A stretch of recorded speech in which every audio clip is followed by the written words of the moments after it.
Yo, what's up, Muzone? How you doing, man?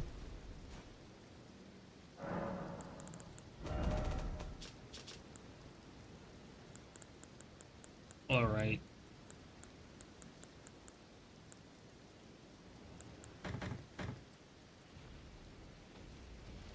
Yo, Darkborn.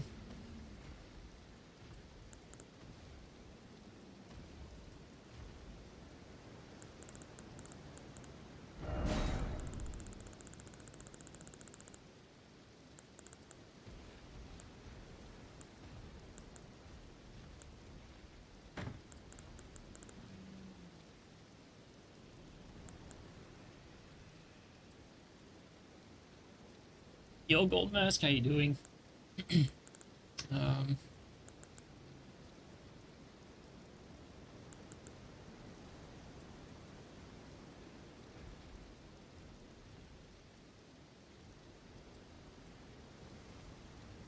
no, Muzone, I've not watched the UFC in a while, actually.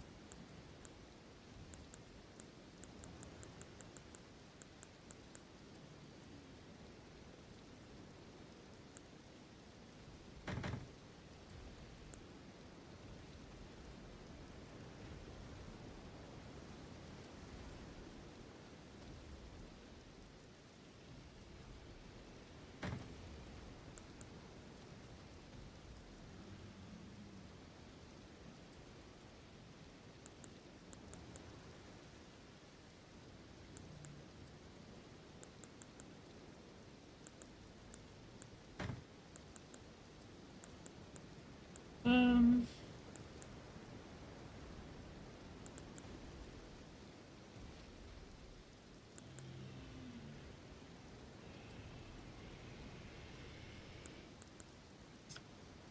hum.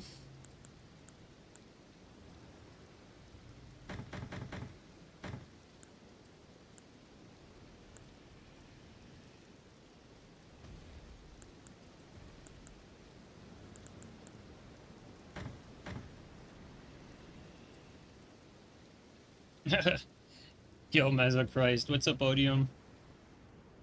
What's the build today? Iron Jar shenanigans? Okay, so check this out. I was thinking about like doing variation of the Iron Jar because like, now that we know like the basic, right? Like the basic, it's like it's Iron Jar, it's BHS BHB, right? Like Iron Jar coupled with BHS BHB is like your ticket to like broken. But you could probably make this even more broken if you couple that with, I was thinking like today I'm gonna do like a magic build, and then next time I'll show you like what else I'm gonna couple it with. But today it's gonna be like Iron Jar plus magic build. So basically like, your Iron Jar and no one can stop your gravitational missile or your spells. So that sounds super broken. So that's what I want to see. It's gonna be completely fucked, dude.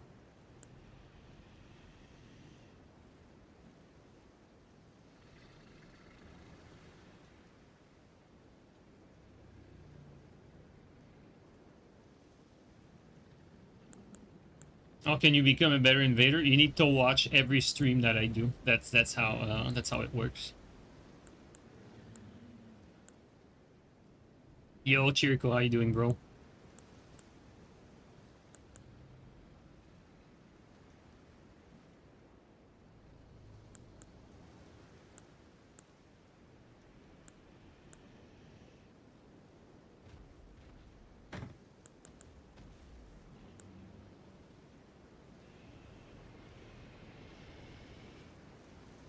Oh, there you go. See, Odium got so much better since he started watching. He can't believe it himself.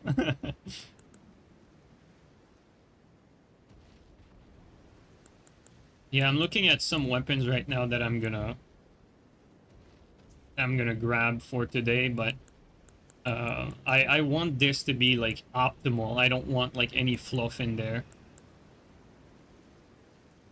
It's gonna be a brutal one.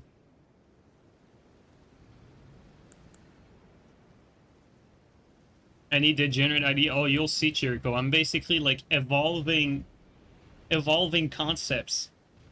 Like since Like since the last stream where we came up with the iron jar thing, I'm like, dude, I stumbled upon something there. Like, you know, like on paper, that's pretty broken. Like the whole iron jar thing. I think honestly, I think slowly but surely, I am creating the not necessarily the overburden or the iron jar meta, but well, actually, iron jar might become meta like after a little bit. Like once, let's say after the next 3 streams that I'll do, I think iron jar will become meta, dude.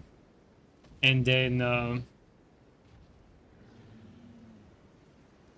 I think fat roll builds are going to become meta as well. I think that's going to be our mark left on Elden Ring, fat roll meta.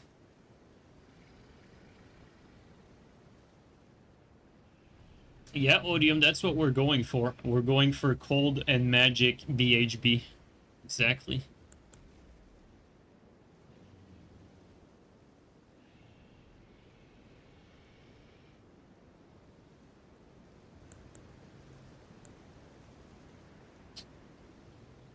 Right now, I'm just looking through the weapons really quickly just to make sure I have not forgotten about something.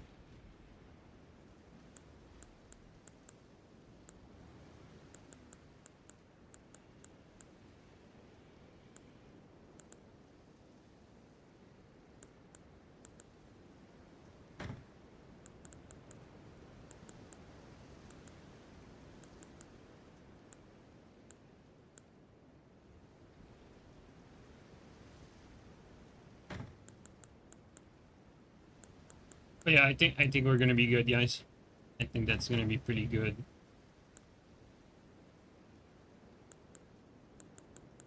All right. Maybe actually to break shield, I'm gonna grab one of these.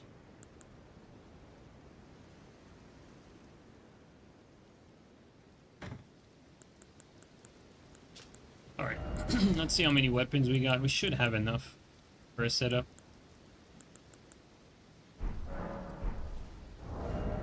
I'm gonna start putting stuff in the box. So we're gonna strip. Actually, I'm gonna strip it down from here.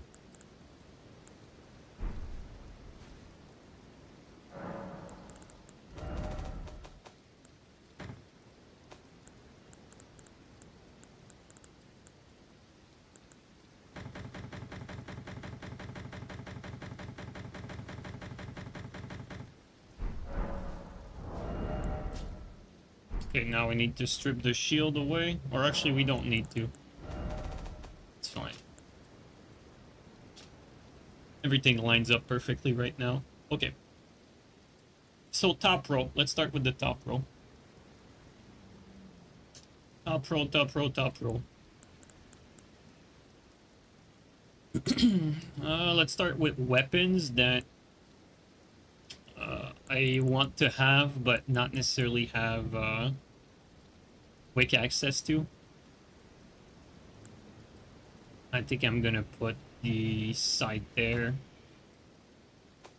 And then we're gonna put the great bow. Actually, I'm gonna put bone bow. Let's see here. I'm wondering if I should not. Igon 16 dex. This one 2020. I'm not gonna be able to wield this great bow. It's really just to knock someone off if I ever need to.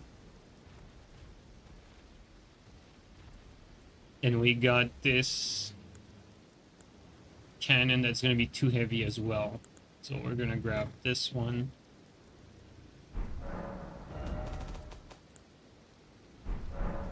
Just gonna double check. Yeah, everything lines up so far.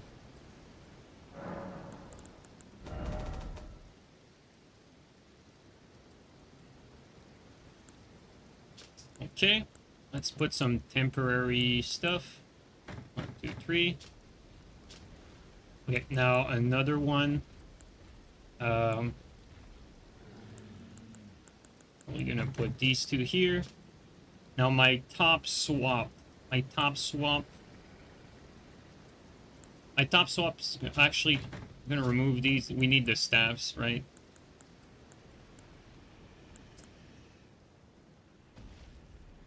think it's gonna be this one, and then meteoric staff. And then we're gonna have a representation of this with this. Actually, we need another one.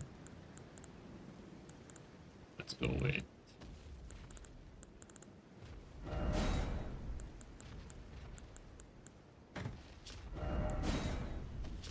this. Okay. And then 2 more weapons. Let's go with the curved swords. Okay, now our side swaps. Our side swaps are going to be... We can have a halberd here with an ash to the right. So to the left. What do I want to the left? Actually, shield breaking is not a bad idea. We're gonna go shield breaking far on this side. And then the next one, it's going to be a dagger with glintstone blades on it. And then the main weapon here is going to be Wakizashi. A running attack swap. A long range attack that's quickly available with Chris. No Moonveil, guys. Like, the stuff that requires dex, I'm still gonna have it, but it's not gonna be, like, a major part of the build. Okay, now, aside from that, we're gonna put our big balls. Actually, I have Wakizashi here, but technically, I'm trying to think here. No, I think it's good to have Wakizashi there. Okay, then it's gonna be the Zwei here.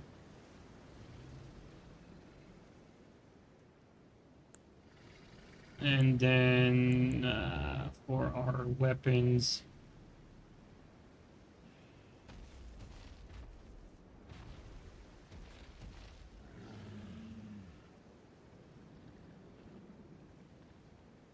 honestly, I think I'm gonna put my back-end blades there. By there. Starfist there. And then below them,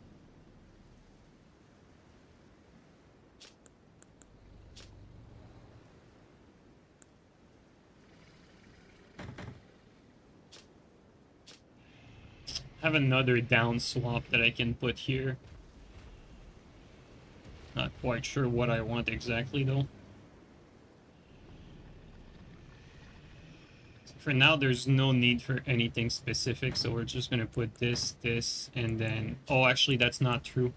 That is not true. I just remembered something. We're gonna put 2 daggers. I want to have a quick access to Assassin's Gambit, so these 2 daggers are gonna represent that. Actually, gonna be represented with these. And then it's gonna be this, or this actually, because this is gonna have Endure. We're gonna be able to wield that. And then this right here. Okay. And then, you know, our bottom row is going to be just BHS, just as usual. Okay, and so we strip away the stuff we don't need. And so this is going to be our inventory.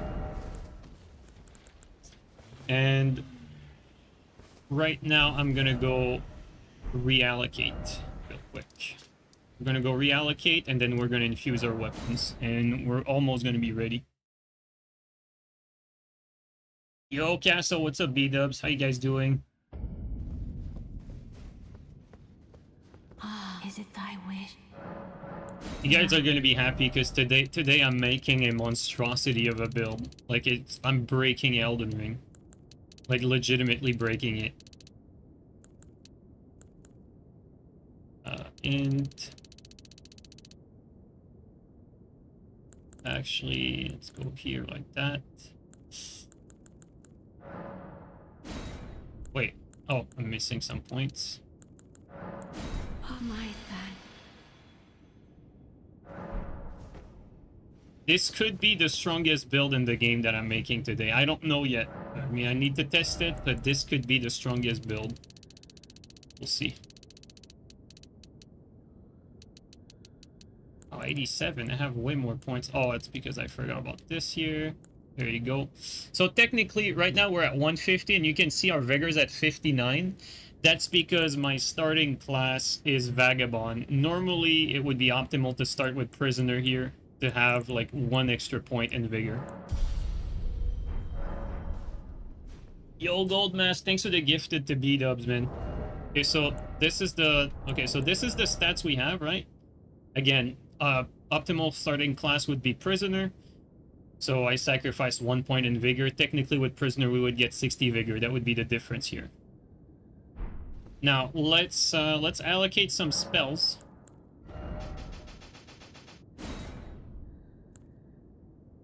Technically, I like to have the Swift Shard as like the first spell.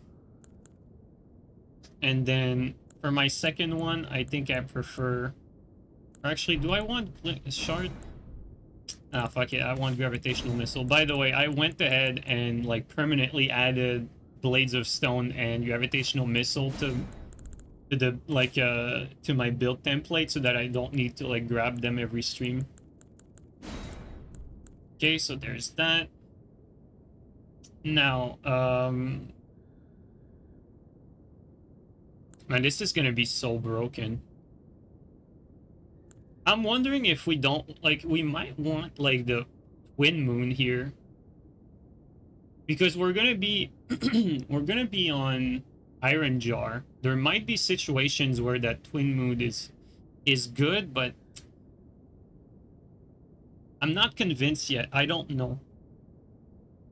I feel like Twin Moon is like a worse Gravitational Missile. Yeah, I think Star Shower there is what makes the most sense. Like, you want Star Shower, like, decently fast access. So I think Star Shower is the play for this one. Comet would not be a bad idea. It's always a good thing to have, like, a fast-ish projectile. Another one that might not be a bad idea that I didn't have before is Terra Magica. If we got some stallers, maybe we can generate something with Terra Magica. Increase our damage. Oh, I forgot something critical in the inventory, though.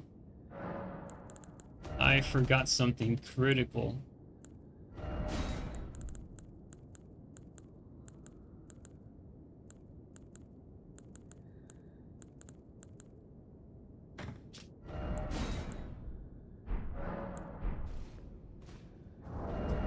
Okay, where should we put it? I think I'm gonna put it, like, right here.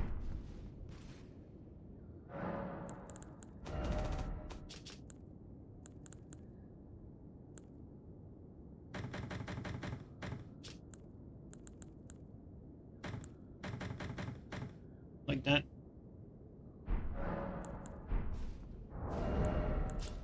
So that, you know, we need to have it. It's the Scepter of the All-Knowing. All we need is some dex to use it, and technically, we are gonna have the dex because we're gonna rock Millicent Prosthesis. Actually, I'm not sure about the talismans that I want yet. Technically, it's gonna be Verdigris Discus. Yeah, I'm gonna need to make a choice for my damage. Either I want the back-end blade to do the heavy lifting, or I'll want the talismans to do the heavy lifting here. I'm thinking maybe replace this one with Millicent, something like that, so that I can use the Scepter of the All-Knowing, but I'm not quite sure. We're gonna figure that out at some point. Technically, this is gonna go there. This, no, not this. This is gonna go out here. This one. And then this one technically is gonna be this. This is gonna be this. So technically the build is gonna be like this, but this is not the armor setup that we're gonna have. We're overloaded.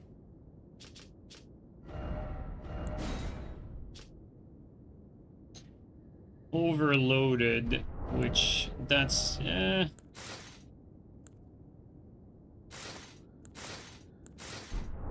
need to reduce that weight. Okay, there you go to heavy load.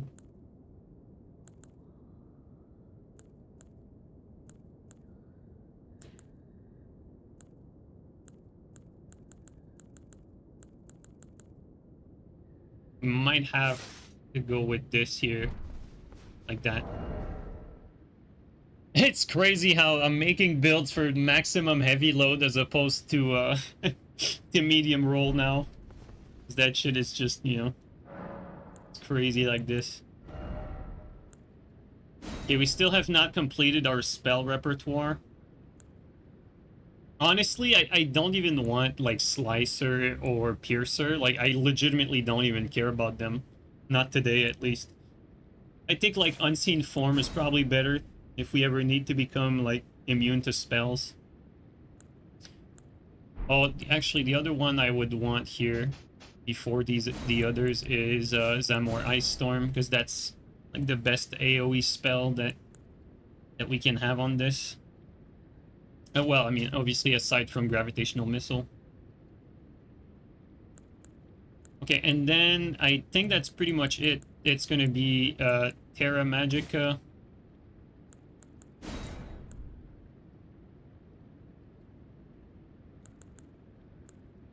Unseen Form.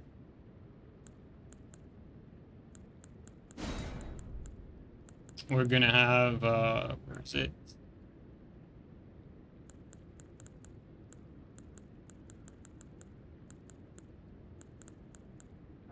Bestial Vitality. And we have spot for one more. One more, guys.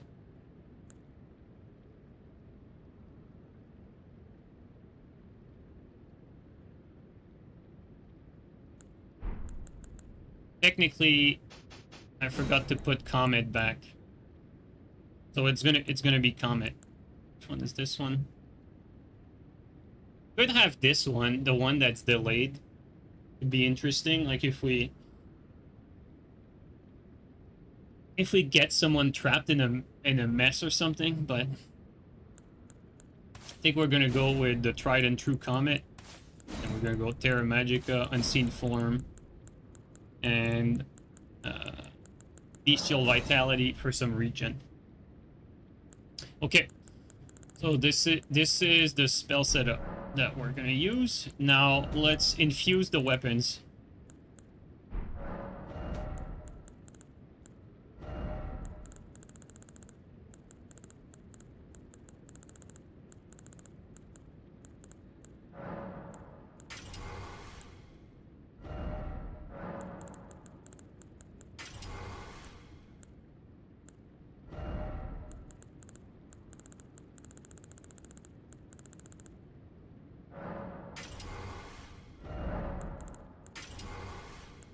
Alright, for the site...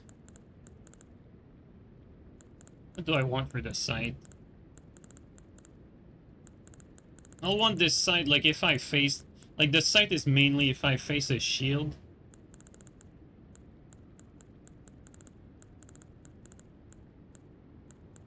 There's Phantom Slash.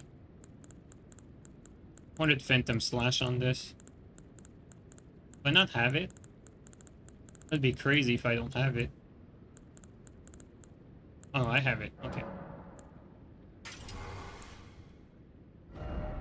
Okay, Curved Sword. Probably gonna have, like, one with... Well, actually, now that I'm thinking about it, we got one BHS on it. because I'm gonna be fat rolling today. And then the other one is gonna be the same, but BHS with frost. This one, it's really mainly for the flip, thing to guard break. I would put frost on this, but technically the frost would break, would stance break them, so we don't want that. This one here, we only have this for the phalanx, so we're gonna use that. This one, actually, I might keep Storm Assault here.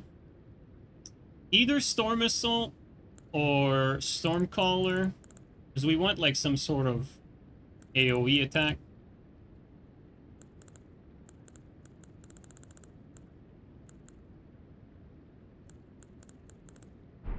So I think it's gonna stay at like Storm Assault.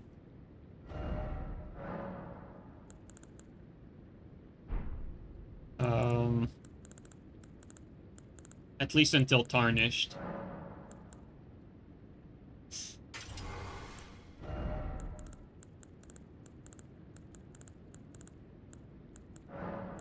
This one is going to be cold. This is going to be our main stuff. Obviously here we want a Wave of Darkness. We're going to need to two-hand to use it, but I mean we still have it.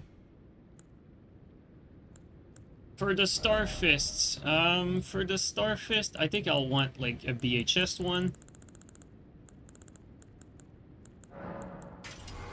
And then an Endure one just to have it.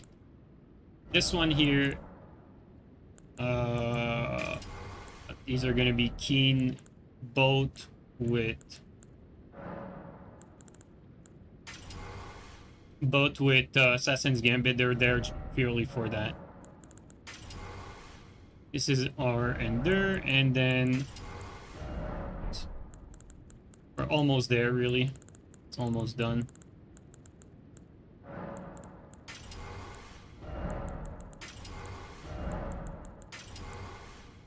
Okay, I think that's it. I think the build is ready, guys. So this is it. Should be quite crazy, I must say. Should be quite crazy. Technically, though, we're probably gonna mostly have our staff in the offhand. Now, the only thing we need is to oh, actually, I did not disclose the last secret of this build.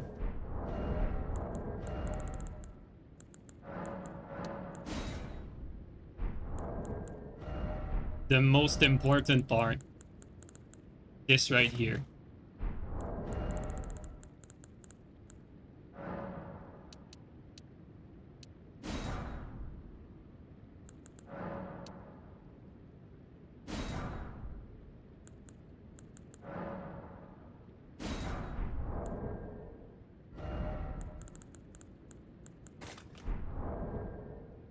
Alright, that's gonna be quite crazy. Actually, maybe remove one ranker.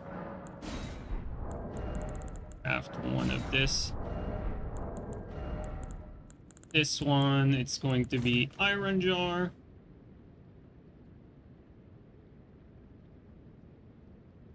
And quite frankly, here probably like crab.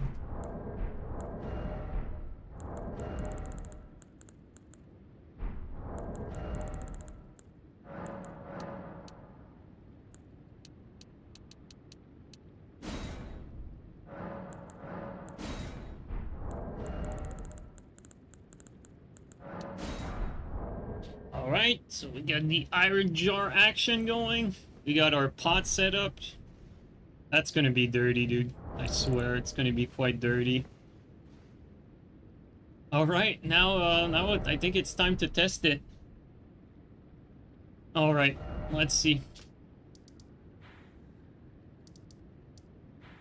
Where was I just a second ago?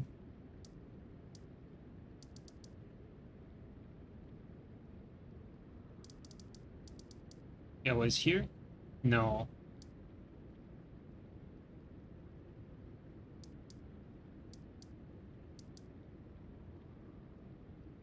Maybe here? Yeah, I was here. Alright, let's try here. Try invading from here. Alright guys, let's get it. The best comment is Glintstone Chris. Yeah, that's true, and I have it too. I do have Glintstone Chris. Should be like one tick up. Nope. Never mind. Oh, yeah, it is one tick to the side. Okay, but this is holy ground, though. That will prevent us from swapping. So let's just... let's actually change that to this here. Would be nice to have access to holy ground, which I think I'm gonna do that with, like...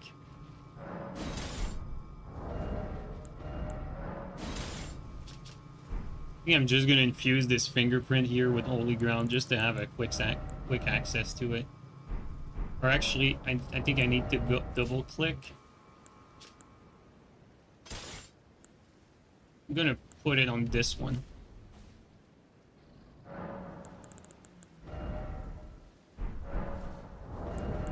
Or this one here. Actually, I'm hesitating. Let's go with this one.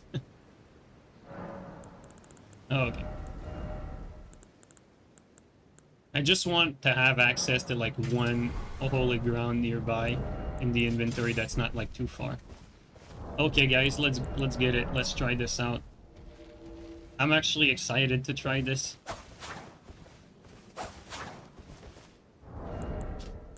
I'm excited to try this, and this is gonna be quite busted.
The reason why he picked the Solitude Greatsword is that he was stream sniping and he checked out, like, in advance what could break it.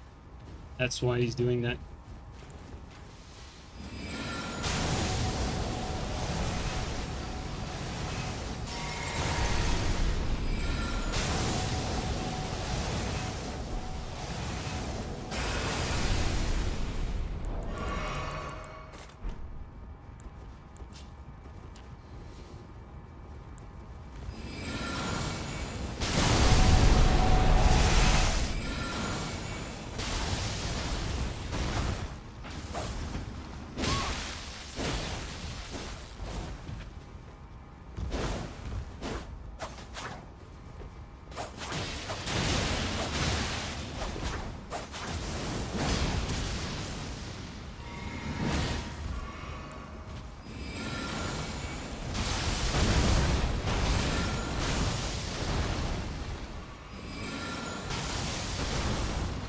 So close, dude.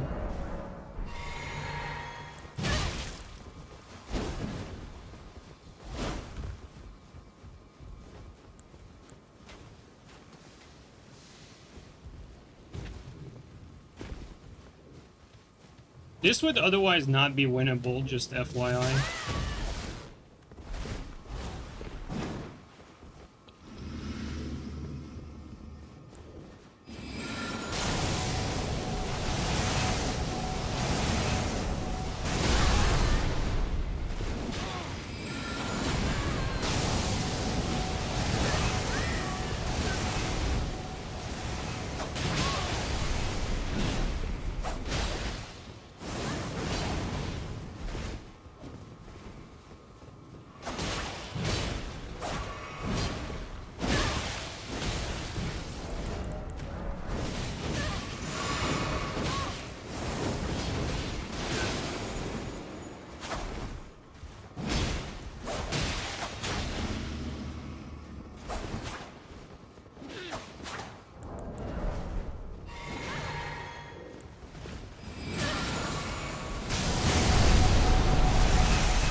Idiot. You may just hit me there.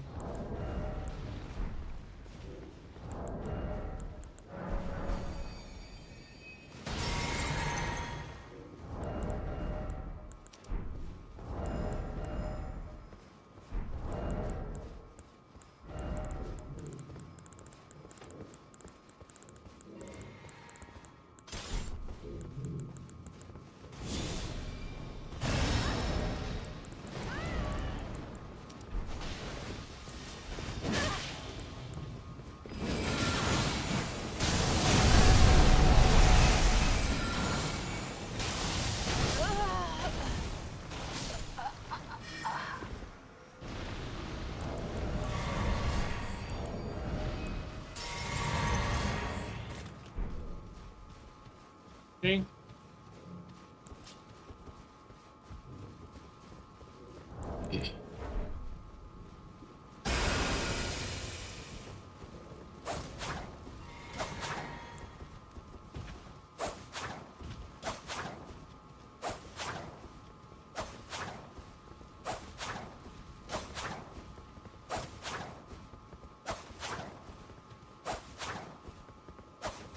Run, bitch.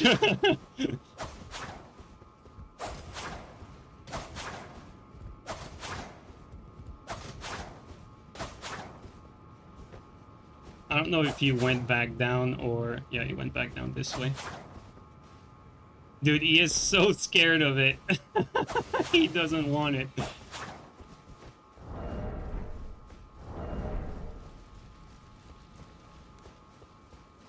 And he goes for the resummon. Dude, the fucking pussy. I mean, for resummons, though...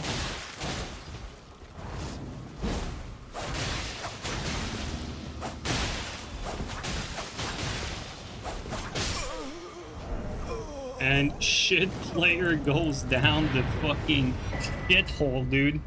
Get shitted on, dude. Insane. It works, guys. It works. I mean, we were even holding our own, like, against both of them.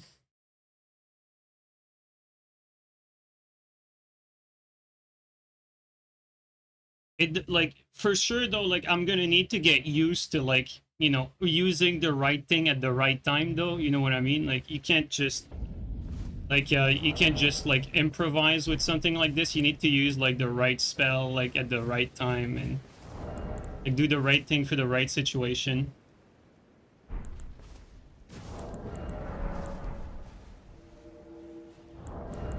Yeah, that's a crazy first invasion. I mean, we did earn that victory, though.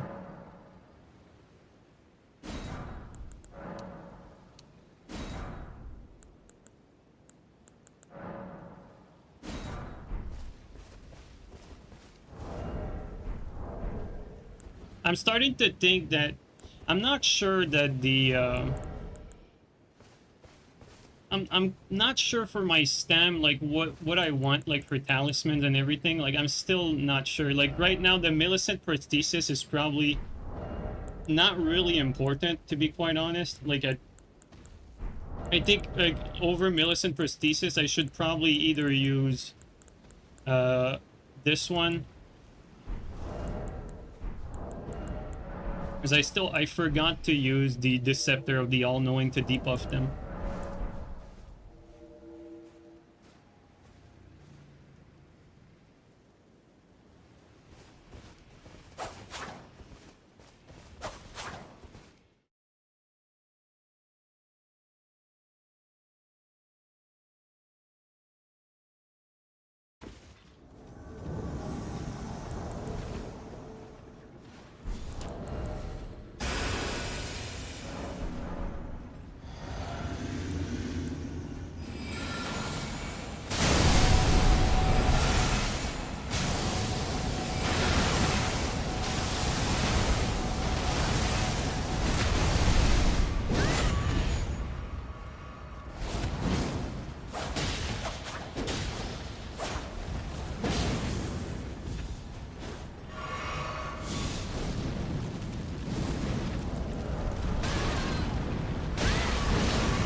Unfortunately,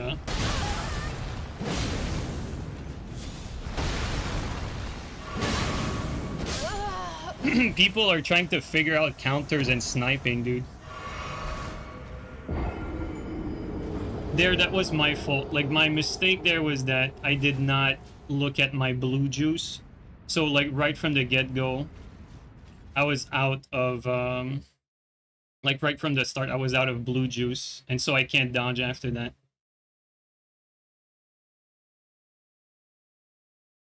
But you have all these people sniping with, like, the, like, you know, the counter to what I'm doing. But to be fair, I think we reinvade these guys, I think we shit on them. I don't even think that's close. I think it's just, like, my issue with not drinking blue, which is critical. You cannot be out of blue juice there, because your blue juice is your dodge button, basically. So if you can't dodge, you're not gonna win.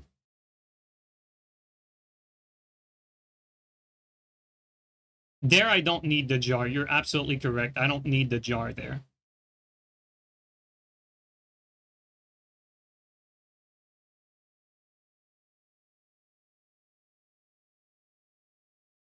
Like, what I should do properly is, first of all, I went for the kill on the host right at the start.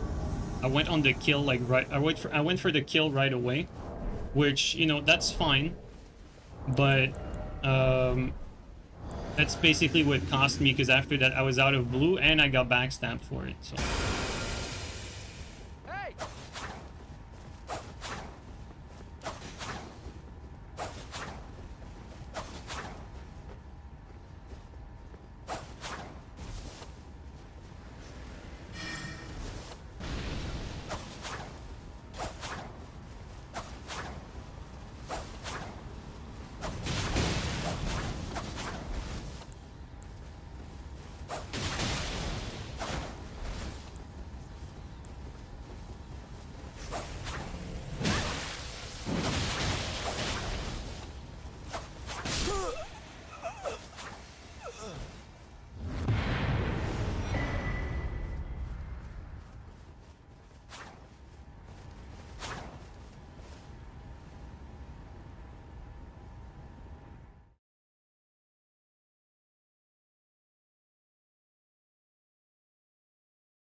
I'm wondering if I should not just keep the staff, like, permanently there instead of this, but I think I should just toggle it. I think that's what I should do.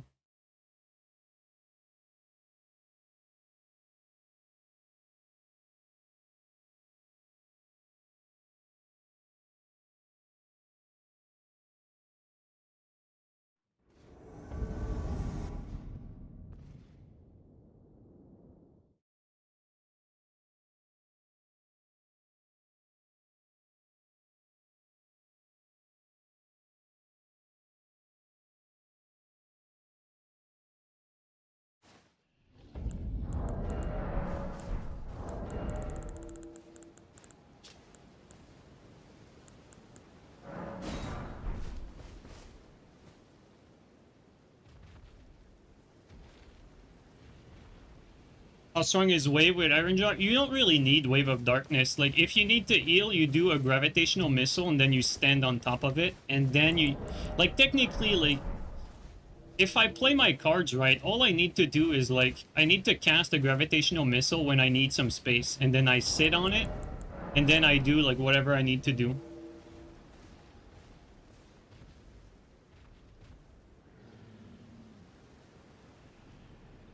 But, you know, I need to have the presence of mind to do that, right? Like, this is, like, you know, this is the second time that I play with Iron Jar ever. And this is the first time that I mix it with these spells. Like, the idea on paper, I think everything works. It's just, I mean, the execution, you need to still do the right thing at the right time, you know?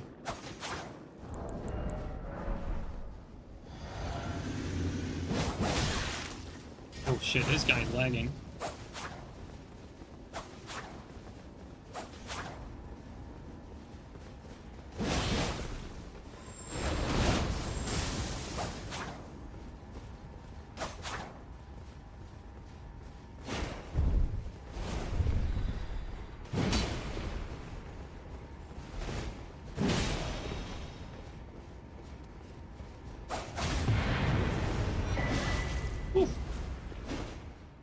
The hose fell off, but we almost fell as well.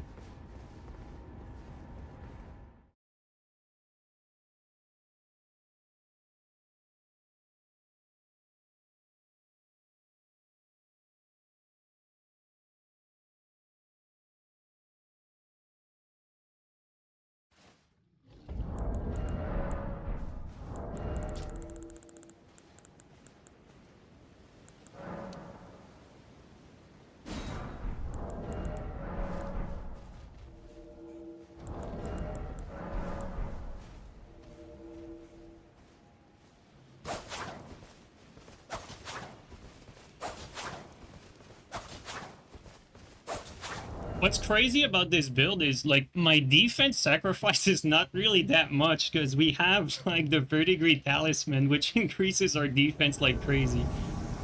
So, like, everything kind of sort of makes sense there.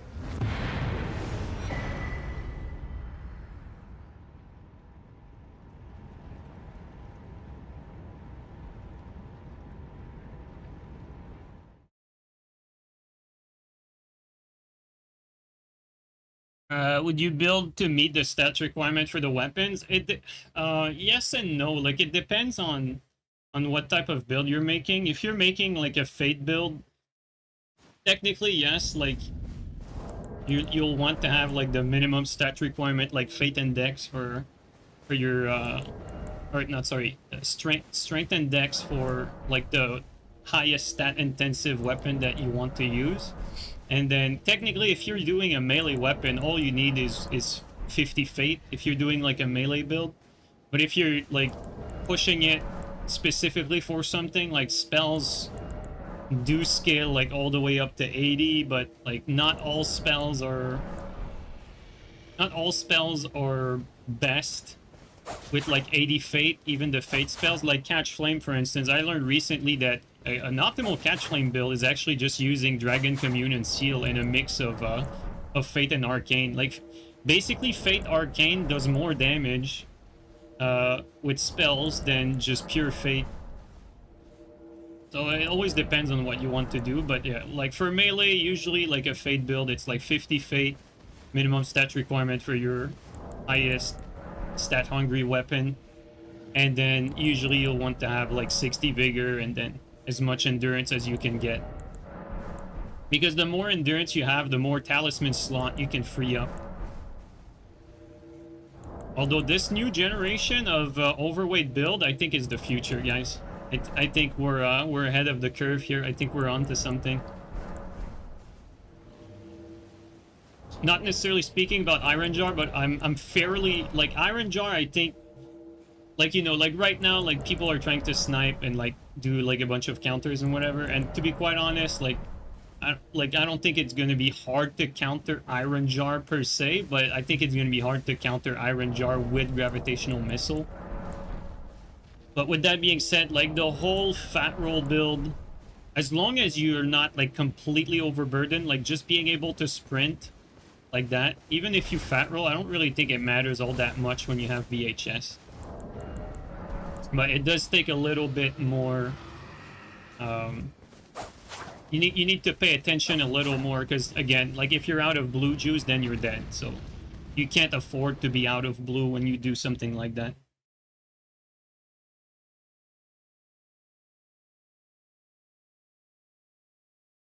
But like you had the shit snipers earlier, like they all tried to counter what I was doing. And to be fair, they expected what I was, you know, what I was gonna come with. If I knew what they were gonna come with, I think we could adapt to what they're doing, because I don't even need to go on Iron Jar, right? Like if people try to hard counter what I'm doing, like I don't need to Iron Jar.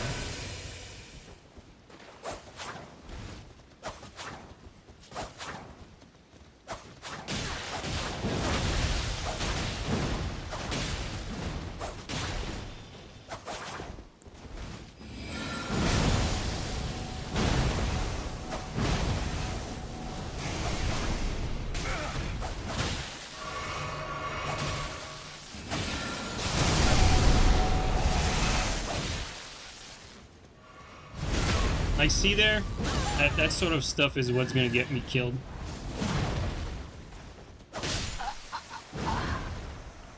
And even if these guys suck, like, I think we could beat them without Iron Jar here.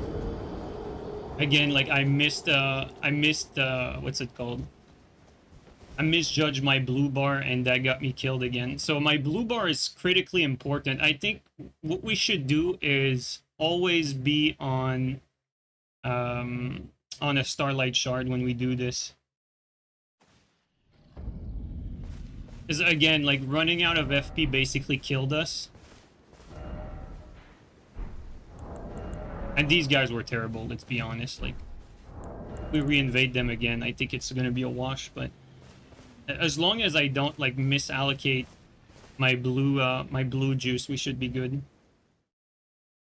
Because last time when we did Iron Jar was fine, like on its own, but we didn't have like another source of taking away like the blue stuff. Like right now we have like two sources. Also, I didn't drink my physic. Oh.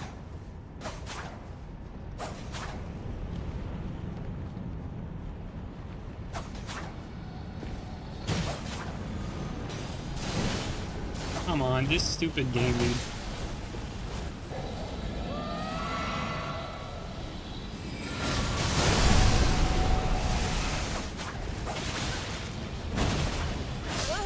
Come on, dude.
I think right now I'm misjudging like how much damage I'm taking. Like it felt like I was taking way less damage last time we used this. I don't know if it's because of the infusion that people have, but I didn't. I don't know if it's the infusion people are using, but yo, what the fuck is wrong with this controller? I did not press like anything there.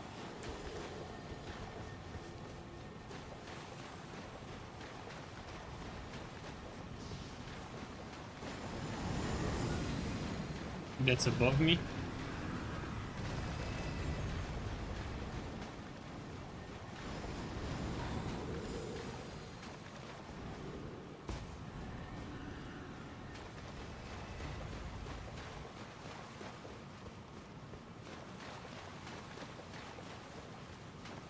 Also, I think there's going to be some situations where Iron Jar just is not worth it. I think I should not, like, underestimate just how strong this build is without Iron Jar. So I don't think we need to use Iron Jar all the time. I think we should use it, like, sparingly in the right situation.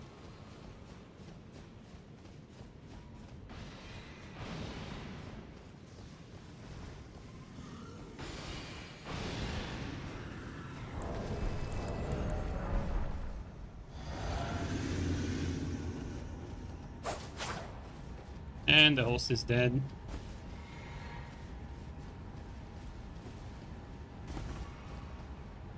No, it's not dead. Wait, dude, they are all separated. The hell?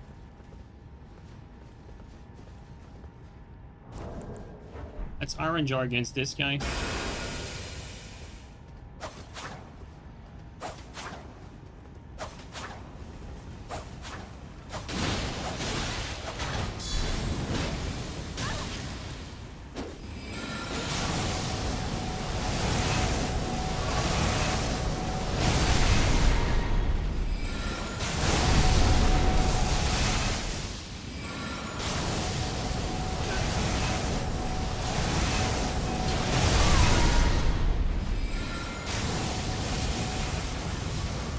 See, like, this is what I need to do. Like, I need to manage my Iron Jar like that. Oh.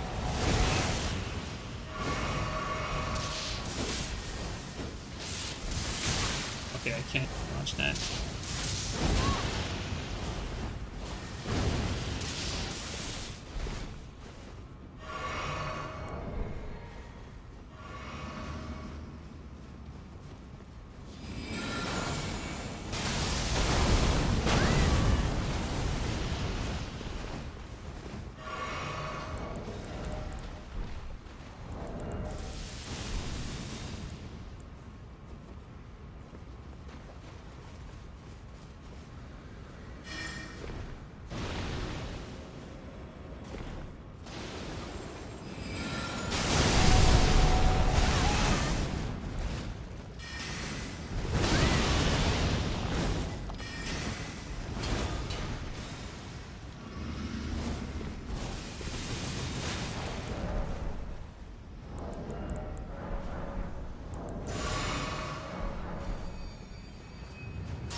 I think we're gonna need to allocate a different blue juice allocation because we're getting out of it too quickly.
Let's try to redo this. Do this. And this here.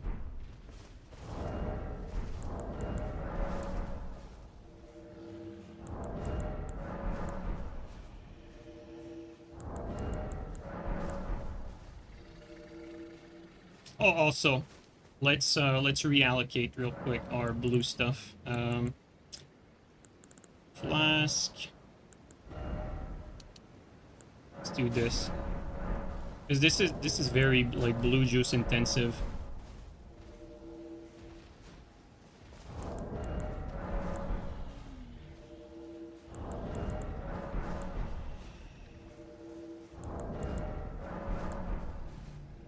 You need to be careful in the open. I feel like so far I've been very reckless in the way I use stuff in general. I think I need to be still a little more conservative and still play smart. I can't just go in there like Rambo, guns blazing, and just expect to kill everyone. Still need to be careful about what I do.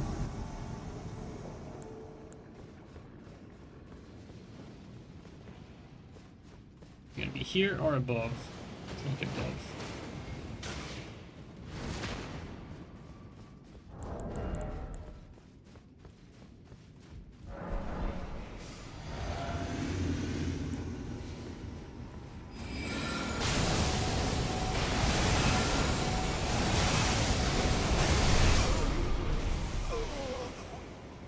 Oh, holds down.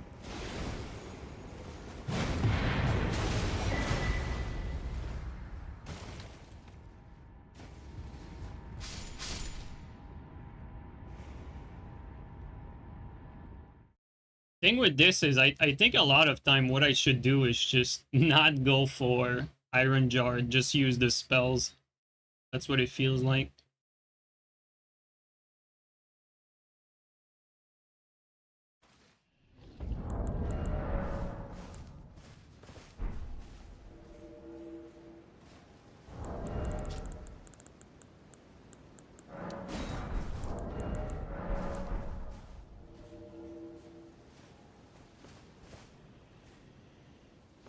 Also, the more I'm playing with this, the more I feel like I think Frost might be better, just so that we frost our opponents. We don't need to do the big damage, and then the big damage comes from the staff.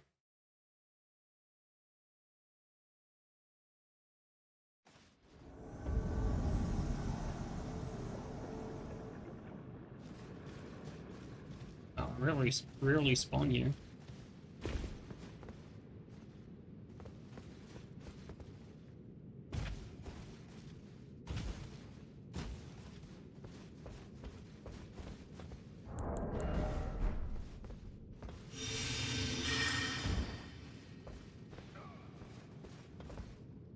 He survived, bro. What is this?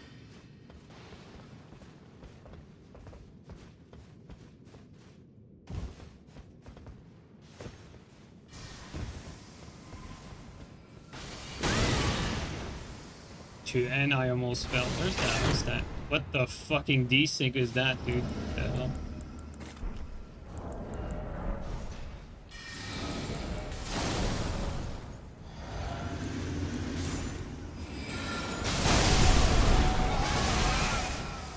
That's also going to be annoying because we can't see him. Oh, there he is. Okay.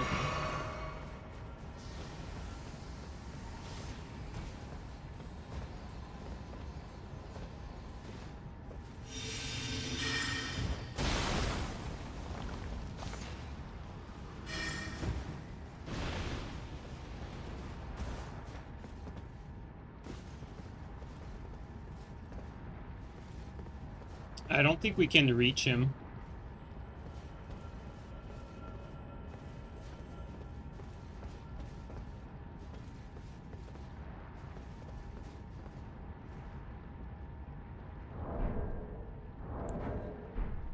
Yeah, I don't think we can reach him.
Okay, this is the right spot.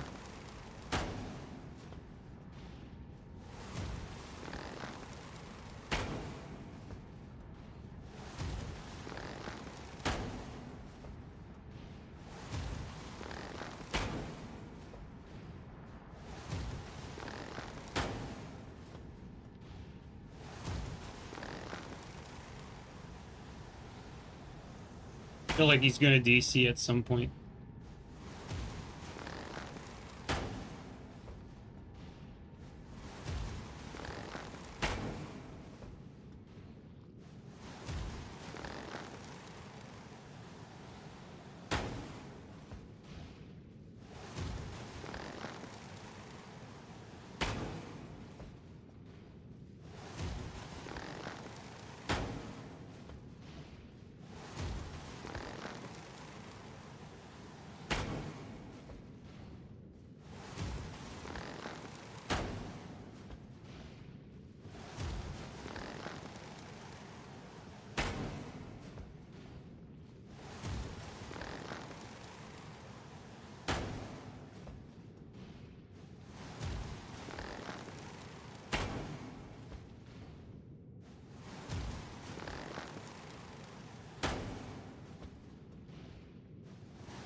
We saw the blue. Yeah, the blue is up there.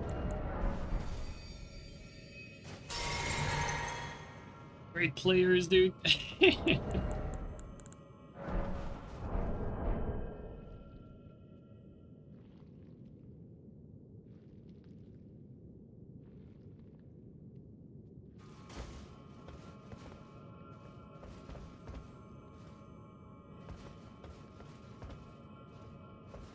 Says there's 3 players in there though.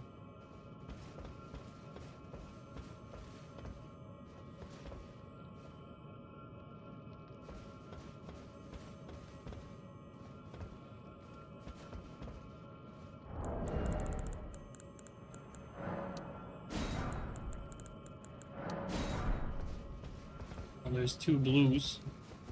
I think we should move out before we get overwhelmed.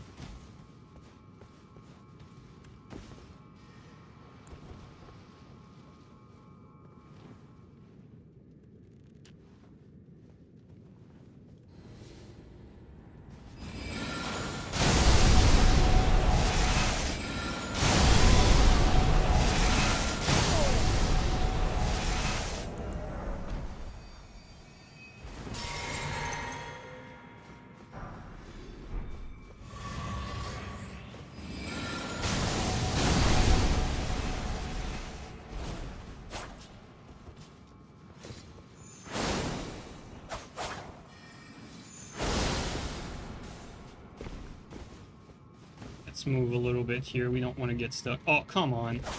Oh! Jesus Christ.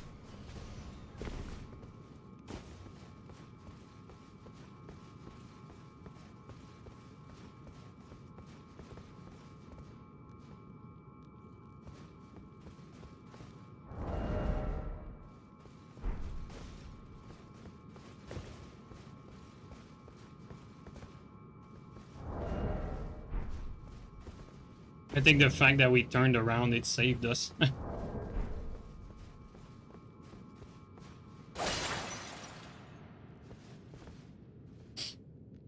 Now he's only going to push when he's gonna get like another blue, because this guy is a pussy. So. Oh.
Wow, so close. Okay.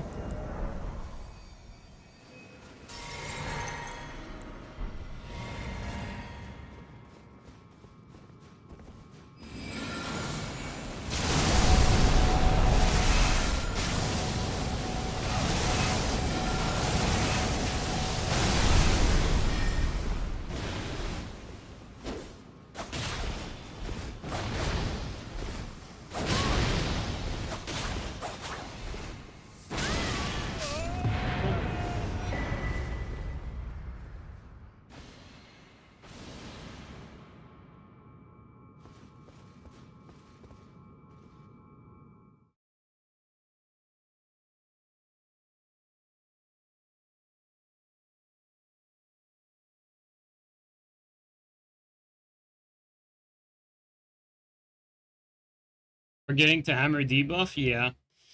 It's a lot to take in. I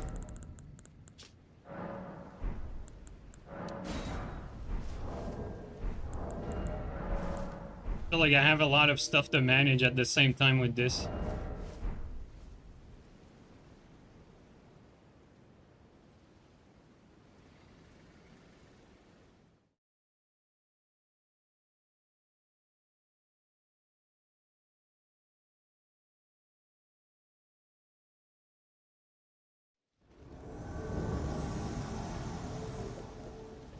I have a dead teammate. I have a dead teammate, but I'm not sure I want to fight these guys. Like, the dude was just, like, running away when it was the 1v1. Like, we managed to kill him before he resummoned his friend, but... honestly, fuck him.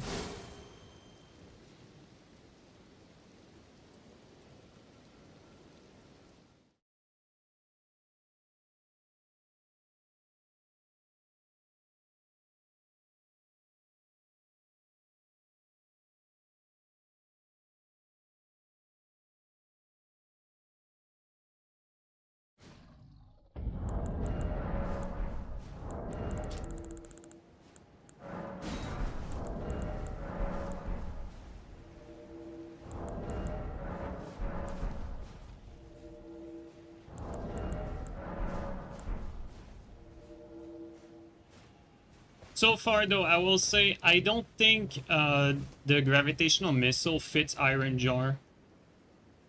I feel like this Iron Jar stuff doesn't mix too well with it, because Iron Jar is like a respect me tool. Whereas it's the same thing for gravitational missile. Like, gravitational missile, for instance, you kind of want to have both staff in your hand. Like, I don't think gravitational missile fits the fat roll, because you want to have VHS at all time with the fat roll. And if you want to do your gravitational missile, you need both staff, and so if you have both staff, you fat roll. So it's kind of risky. So I'm not quite sure that this mixes as well as I thought it did. Like, it's probably just better to do the build like normally, like just mid-roll with gravitational missile. Yeah, gravitational missile is just great by itself, basically. I feel like I'm nerfing it with this setup, because it could do like all the heavy lifting on its own, basically.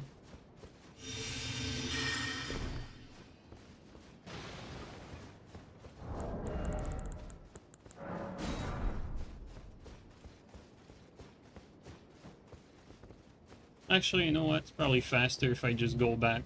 They don't fog wall me right away. Probably gonna fog wall me either way. I don't have time to get there. Yeah.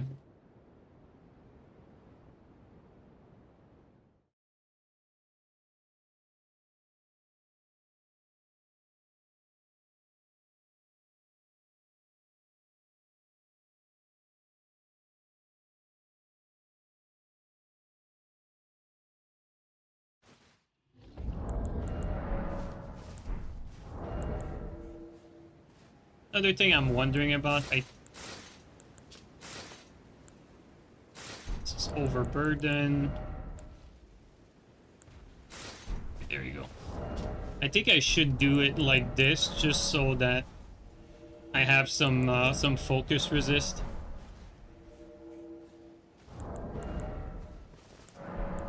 His setup is just running on a timer. If you run out of FP, you die. Yeah, pretty much. But that's why you have to manage it, though.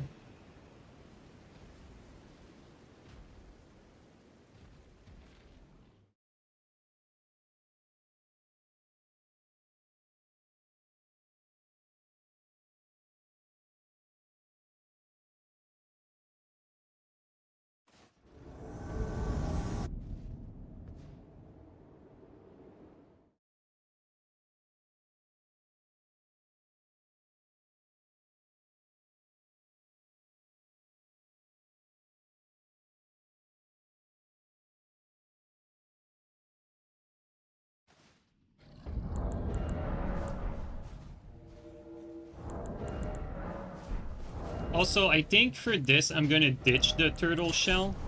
I'm gonna ditch the turtle shell, get better defense instead. And then just have the staff like that. I don't think I need it, and it confuses me more than anything. So we're gonna remove the turtle shell for this one. And we're gonna see from there.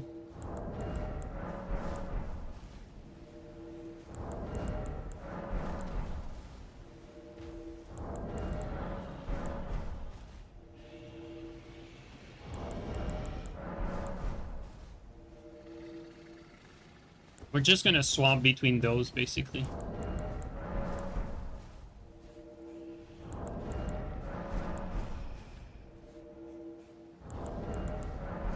To be fair, though, keep in mind, the turtle shell makes sense if you plan on doing the bulk of your damage with the back end blade. But this is not the case here.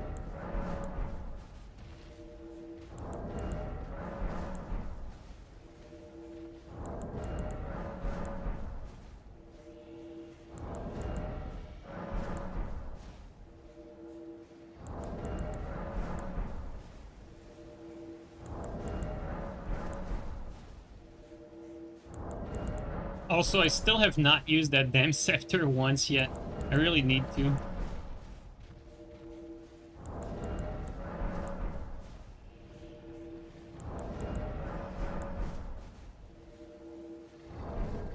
Okay, let's try to change spot.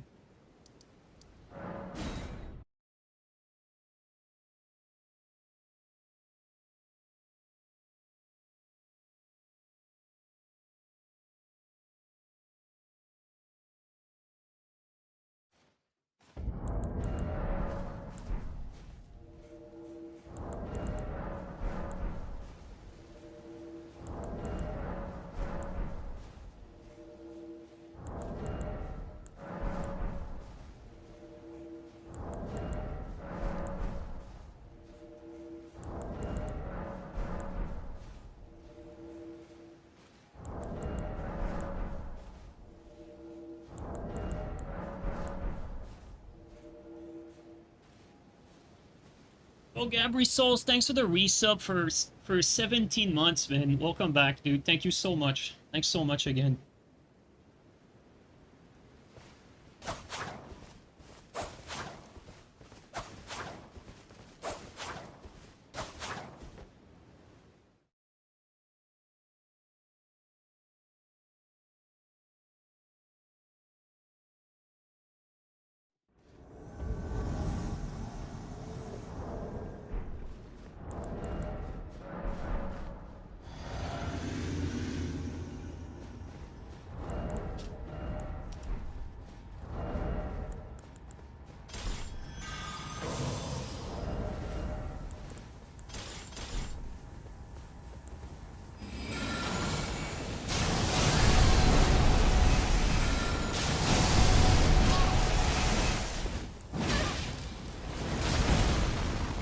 See, that's what we don't want.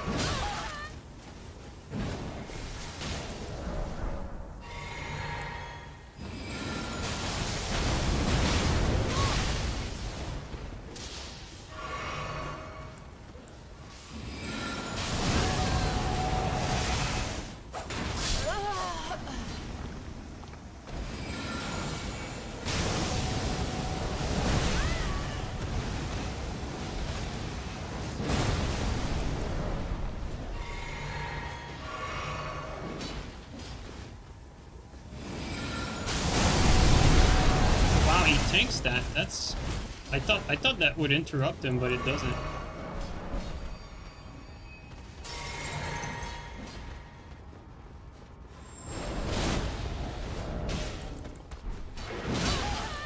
I thought I was out of that.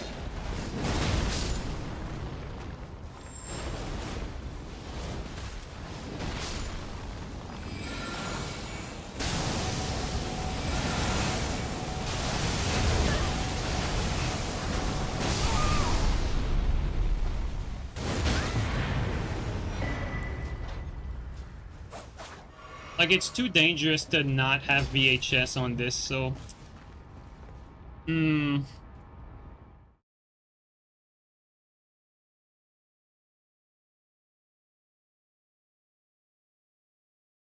Like, again, like, this invasion, for instance, would be an invasion that would be way easier to win with just a normal setup with gravitational missile.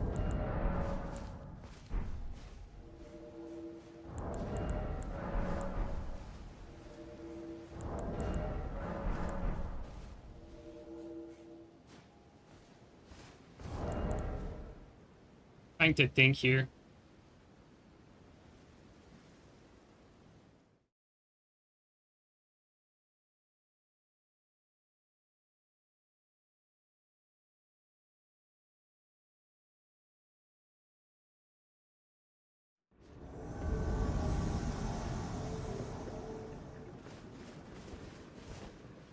Oh, it's the same shitters as usual.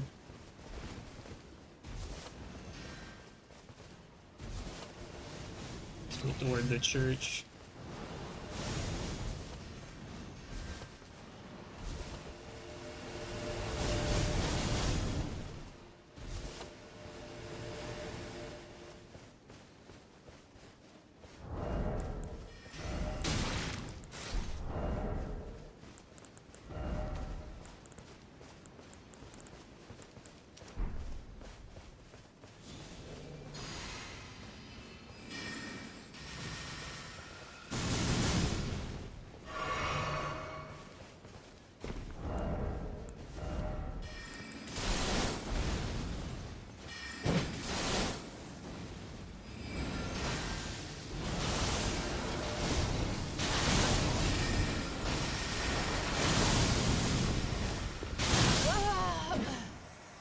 Yeah, like, if I'm stuck in the open like that, I mean, these guys suck. Like, we're gonna re-invade them and shit on them. We have the correct build to shit on these guys. It's just that, like, you can't just come in there and, like, expect to do anything in the open like that.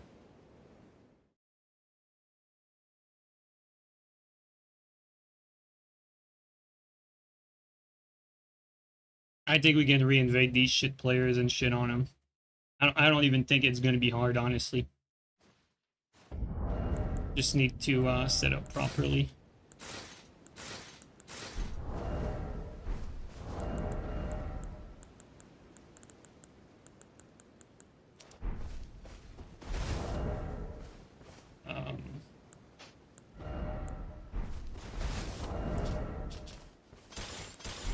Okay, there you go, like this.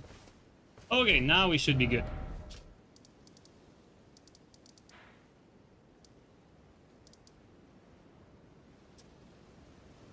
Which beach is that again? Oh, there you go, this one.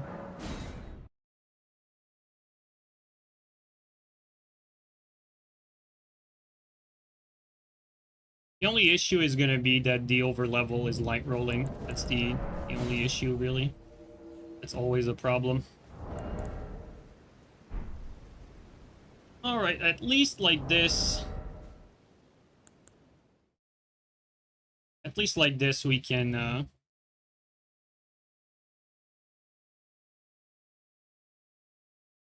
least roll away from them.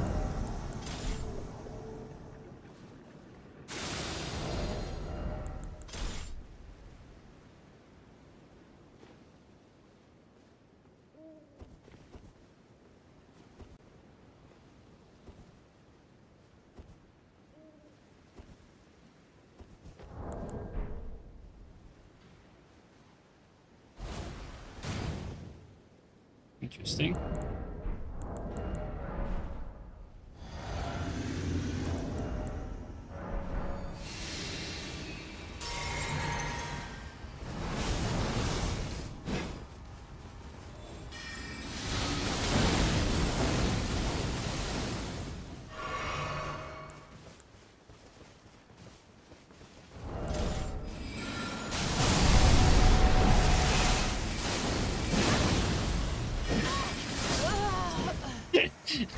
I forgot about the debuff though.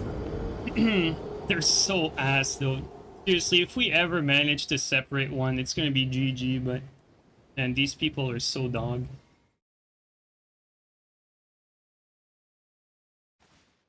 Okay, we can't use our physic from the get-go because the over shit level players is gonna debuff us.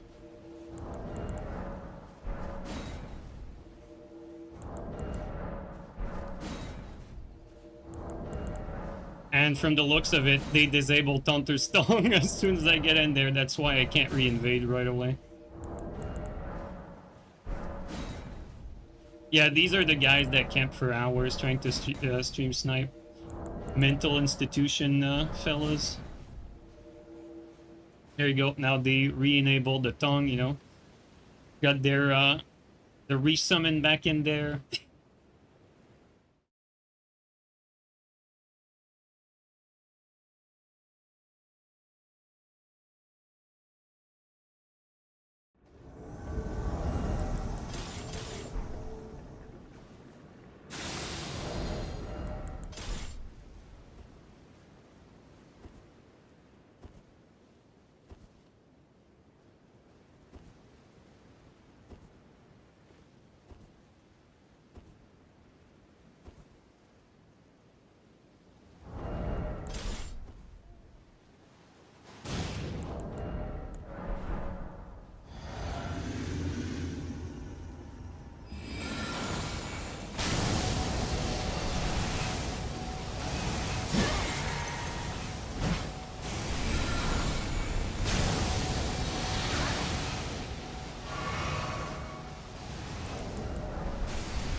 I'm not actually sure this is a good idea to just have the spells if he pressures me. I think I should have the dagger out.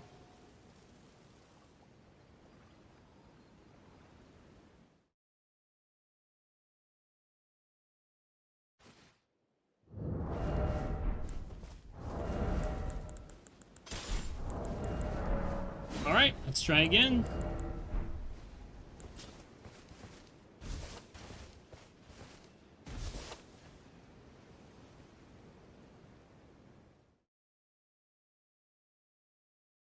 Law of regression is doing a lot of the heavy lifting. I mean, that's what shitters do. Like, they stack everything in their favor. Like, it might be shit, but...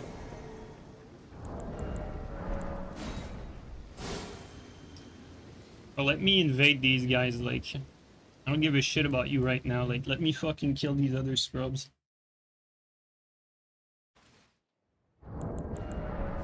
So pathetic, dude. Fuck out of my way.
I think they probably got invaded by someone else.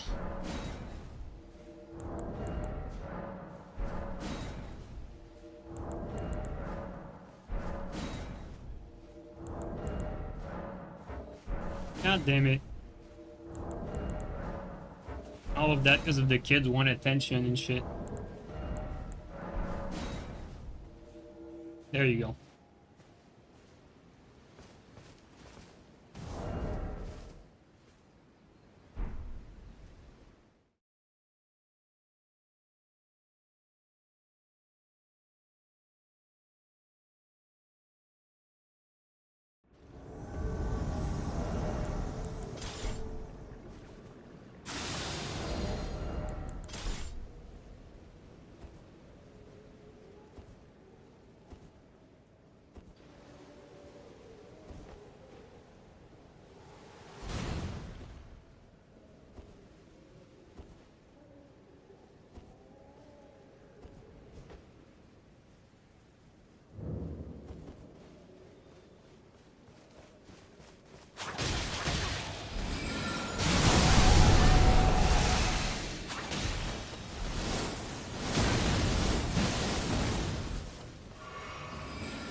insane. Locked onto the wrong guy.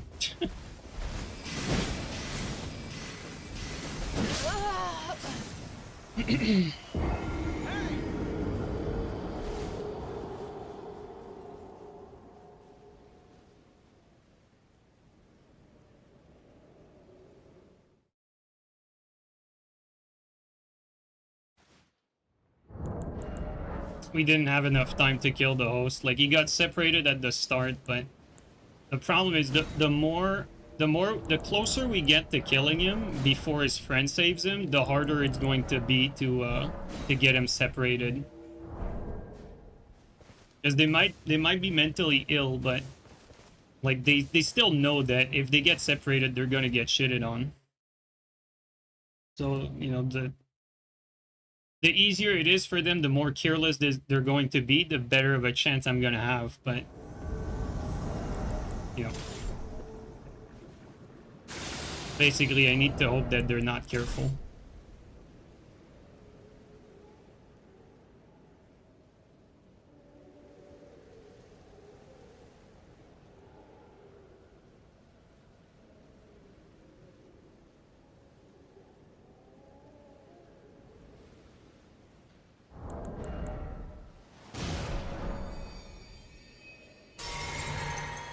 Like right there, you see, like they're sticking like right next to each other.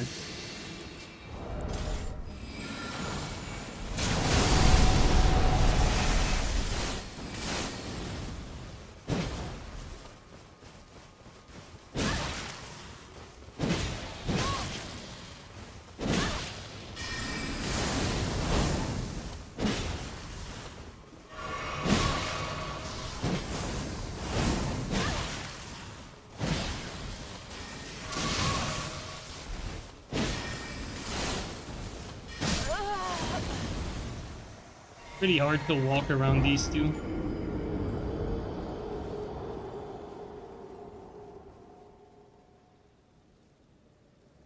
They just stagger their attacks. This is just not the right map either to really be able to do much, I guess. I thought this would be a lot easier, but I mean, they're playing extremely careful. They're just sticking to each other. But I think this is winnable because they're bad, so I think we have a chance.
And the reason they go back there is they know they have the advantage in the open like that.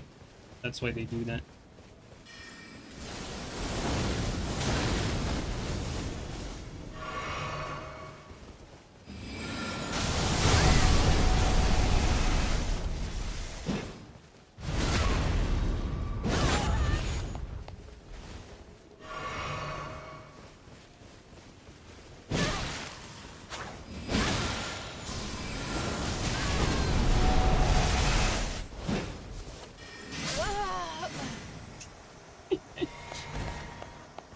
They're so bad too. Like, it's so frustrating because you know they're so trash, but you know, with no friendly fire like that, like they just like literally like lick each other's asshole, and you know, you can't really attack back.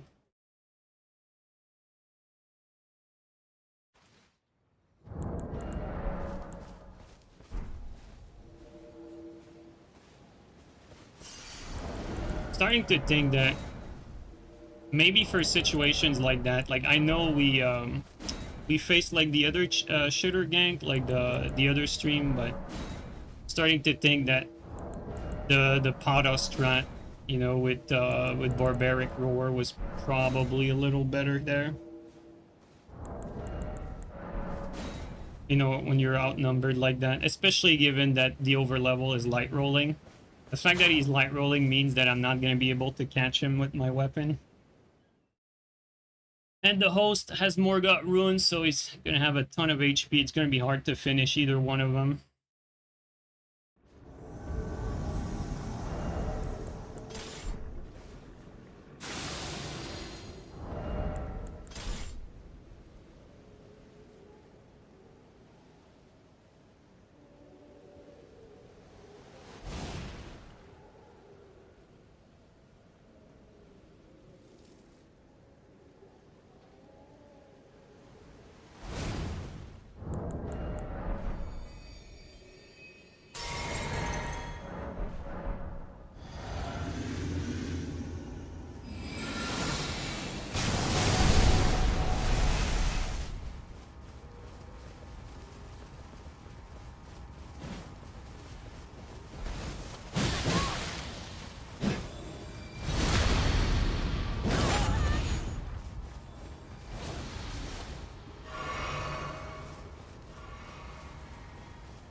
Look at these panic rolls. Like, this guy is complete dog, dude.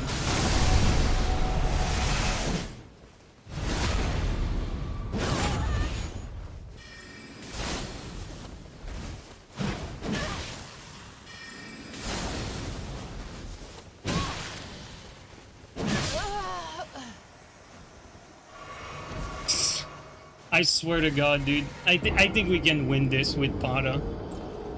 I'm tempted to switch to strength build just to kill them with Pada. I think we can do this.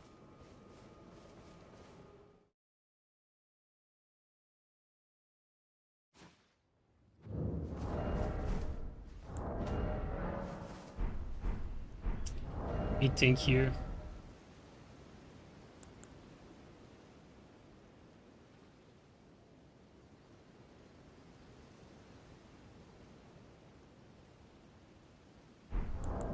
Alright, let's try this again. I have another idea.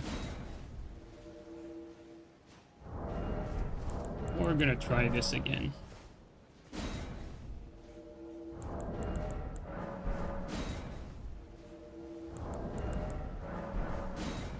Bro, these panic rolls though, like, this guy is getting body washed as soon as he gets by himself, I swear.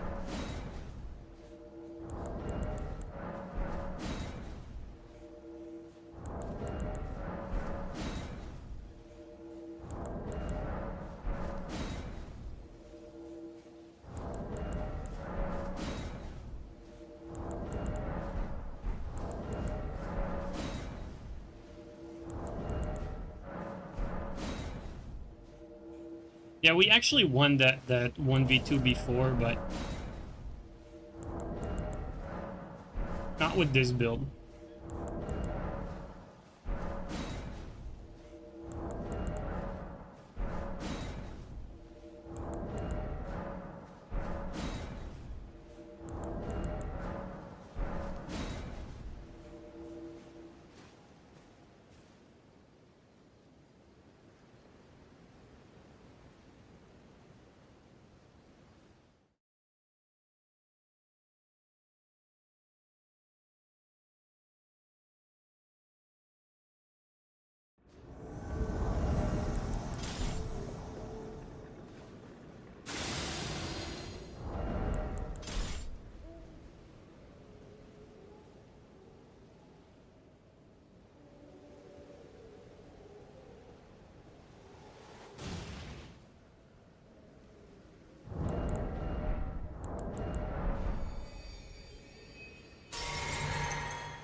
We're so ass, dude. Like, the amount of fucking outplay we need to do to kill them because they just lick each other is insane.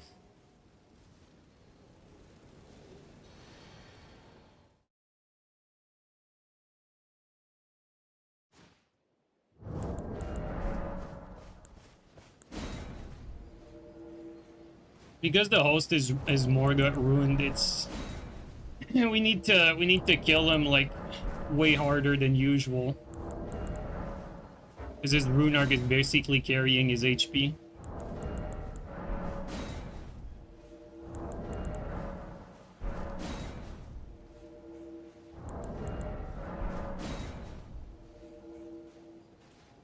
I think this is doable though. I believe. I think this is doable.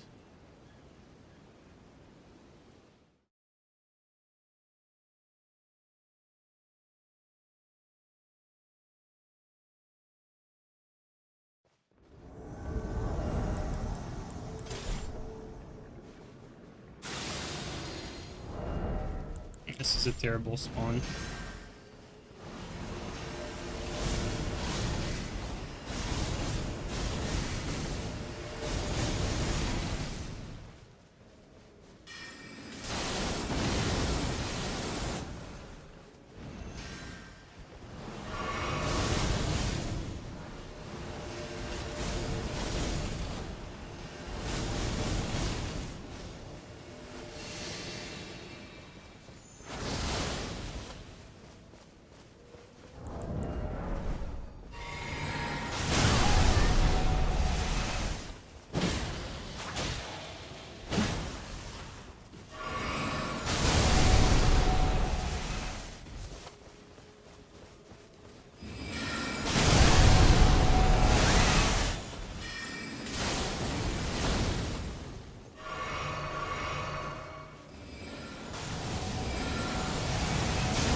Out there.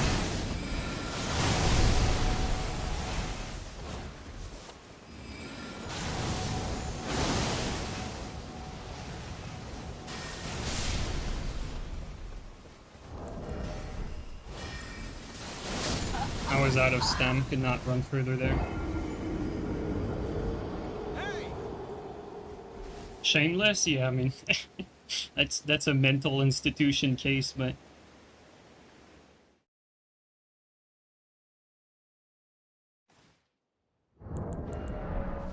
just miserable people.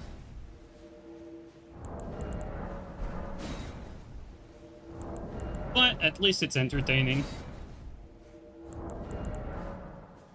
Gives a challenge every once in a while. It's almost like 3-player HP pool. Well, more like 2-player, not 3-player. For the host, I'm pretty sure you were talking about.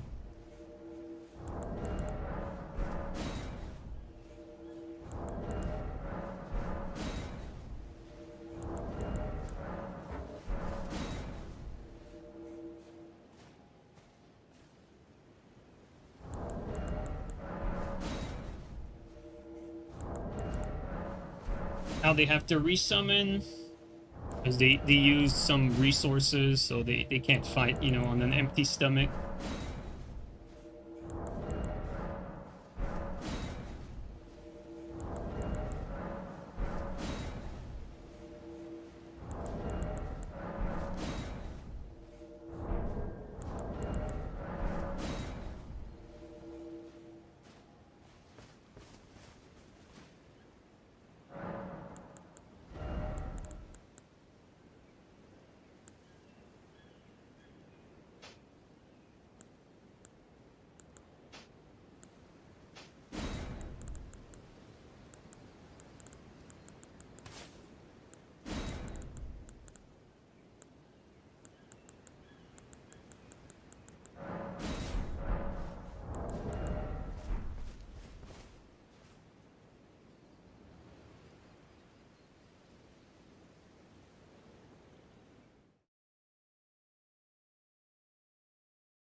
Insane shit, net.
They just both sit there and mash and we can't hit both.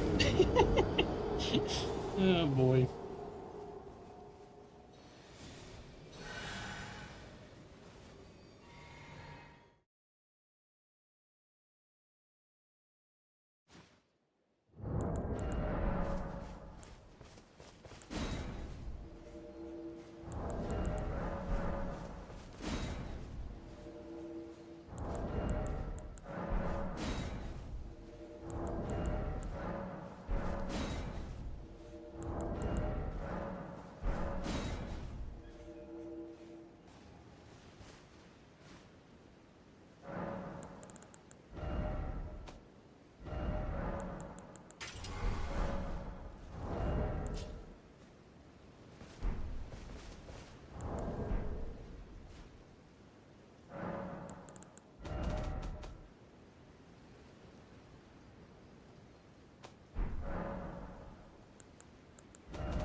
Outplayed and saved, and also Runark saved him there for sure.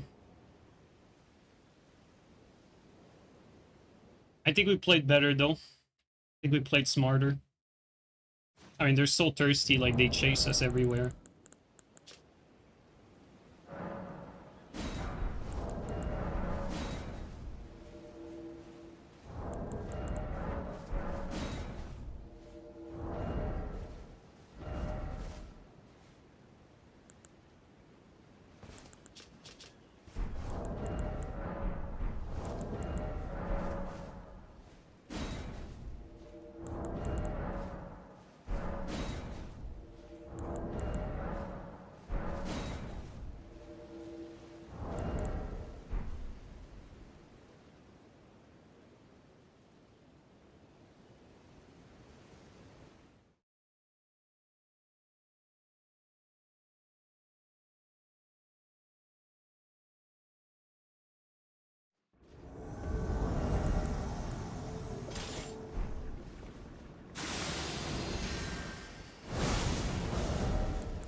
Pawns are really not playing for us.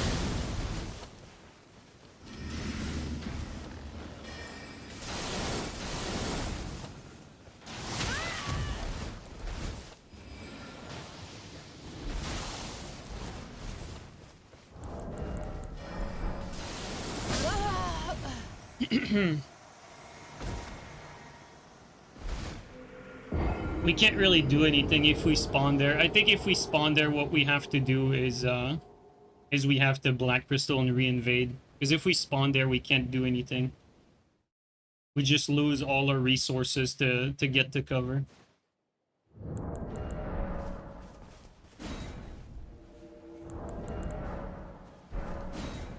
And that's what they want. That's why they're always like going back there. Like they know that they triggered this particular spawn.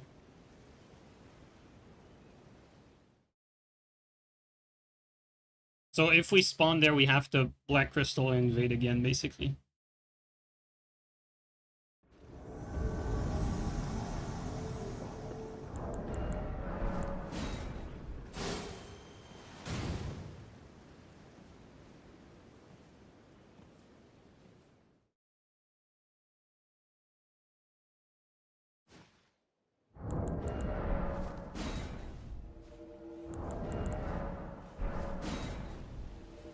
They deactivate the tongue every time. That's why you can't re-invade back right away. Crazy stuff.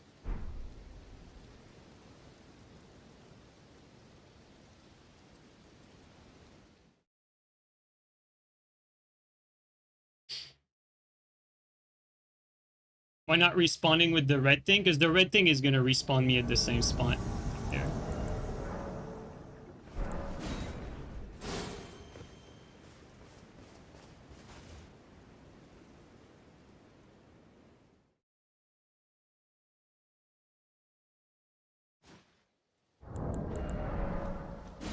But these sort of situations, though, like, I'm seriously thinking. I think I would actually do well.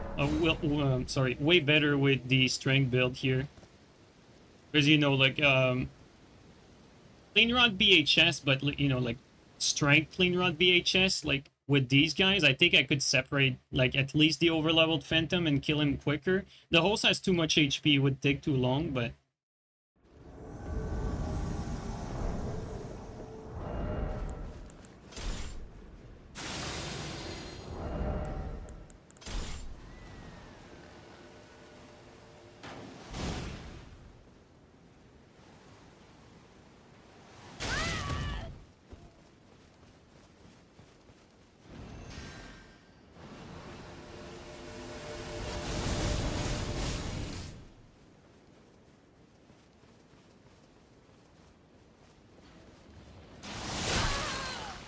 We dodged that.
I love Elden Ring, how that shit goes through walls.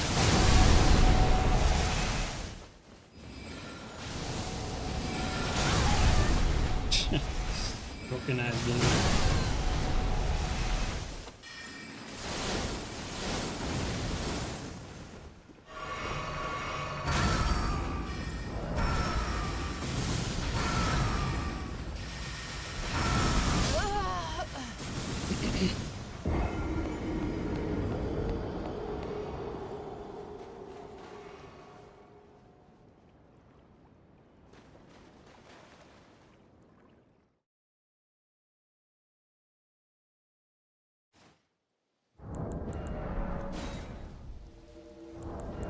It really doesn't help that as soon as you spawn, like, you lose resources because they, you know, they just attack you in the open for free.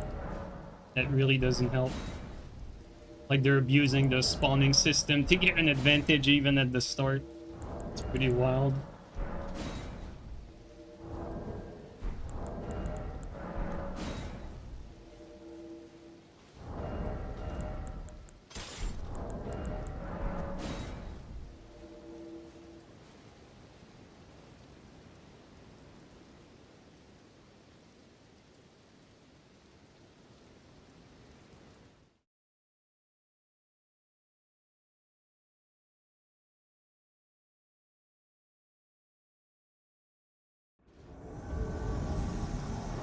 We got the good spawn.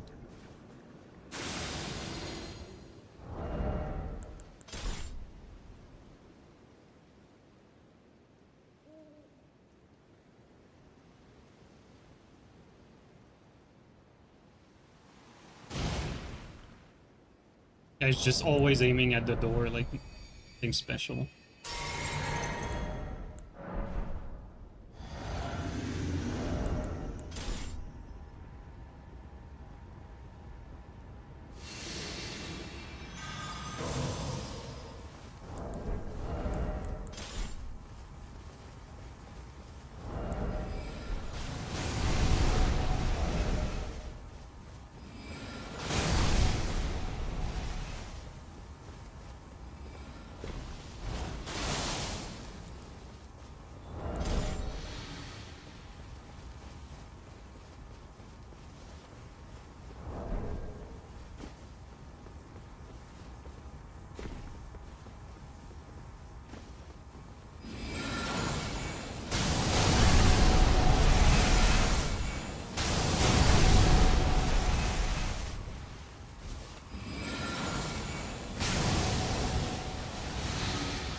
Yeah, we need a melee weapon. The gravity stuff is not gonna work. Like now, like, you know, Their brain is slow, but after like 10 or so matches, they've learned to stay away from the walls, so it's not gonna work.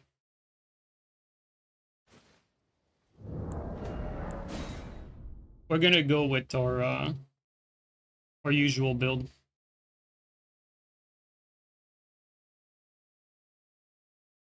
That's not what I want.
Mm.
Either they left or they got someone else to invade.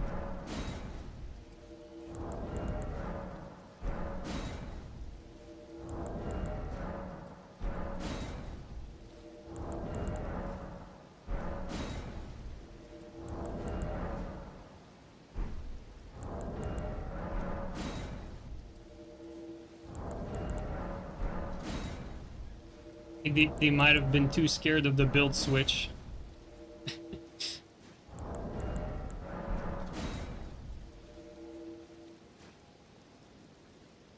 You're only letting one invader at a time? Yeah.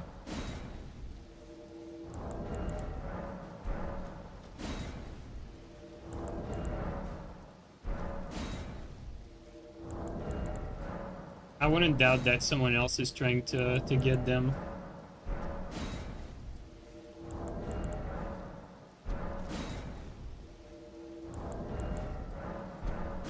2v2 unfair. To be fair, if there's ever a 2v2, like, these guys would get smoked in a hurry. Like, people like that are just way too bad to play on even playing field. Like, it would not even be fun for me either, honestly. 'Cause it would be, like, way too easy.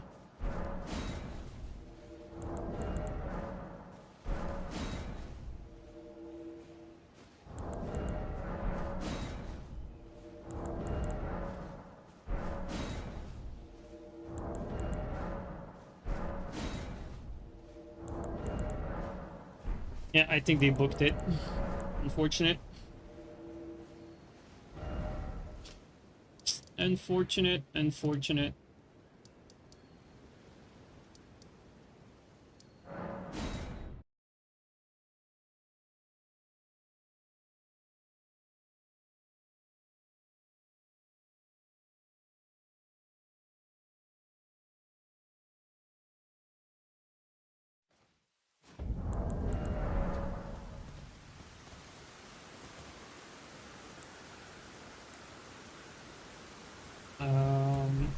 Okay.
Wait, is that the same guys?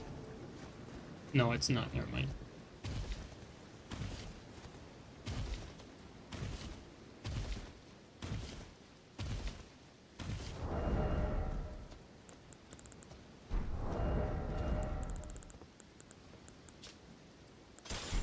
I'm gonna try this. I'm gonna try this. This. Where is it? This one here.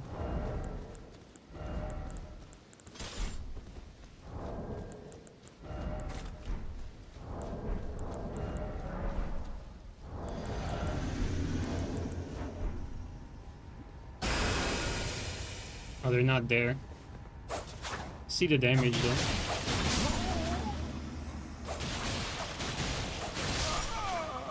I don't know if Frost is actually better here.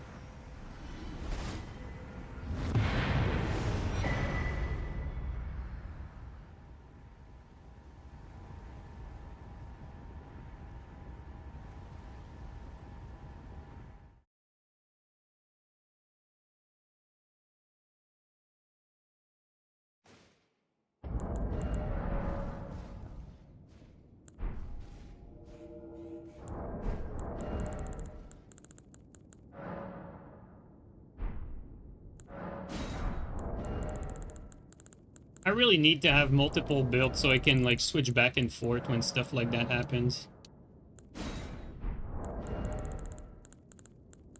Because having to respec everything every time is kind of a pain in the ass.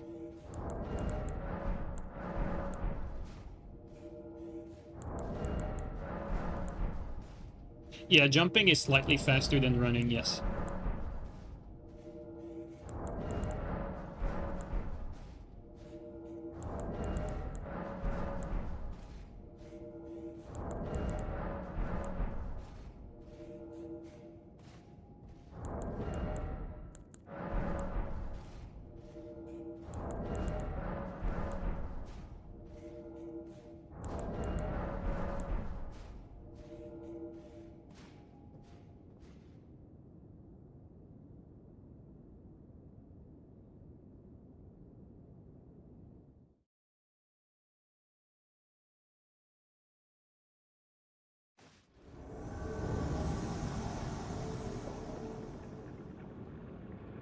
Good fight.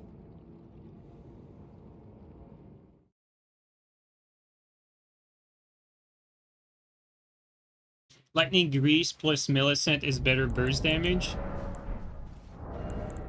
Well, that's what I tried last time. But like right now, you know, we have this. Honestly, though, this one, I think I'm just gonna change it to Turtle Tally.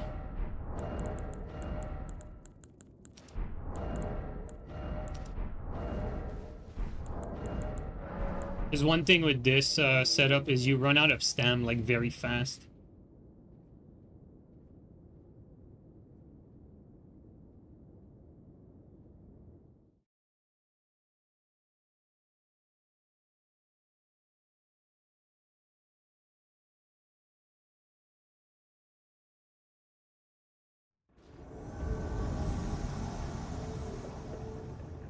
It's only... Oh, it's a summoned red. Guys. Look at the sign. It's a summoned red. Oh.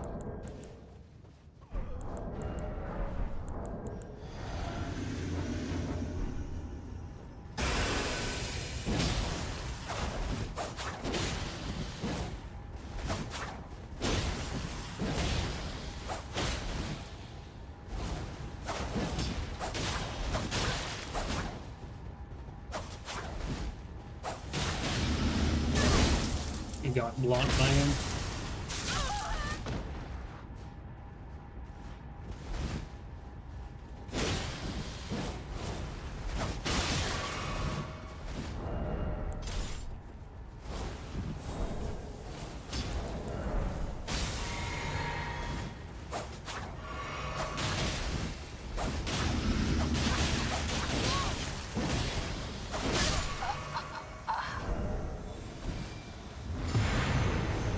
Gotta have that. That's dangerous. We need to respec that. We need to remove that that holy ground. It's gonna get us killed if we don't.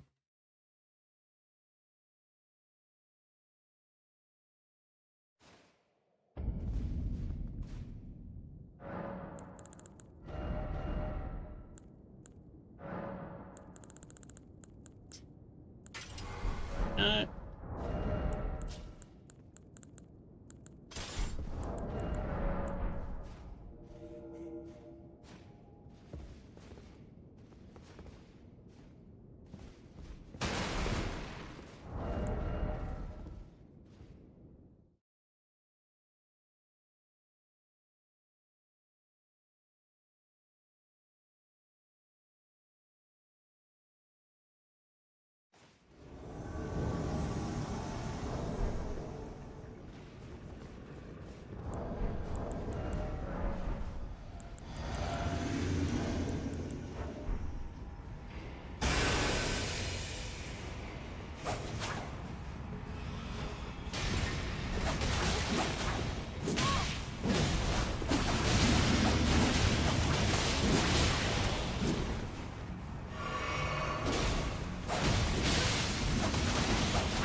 little too trigger happy there.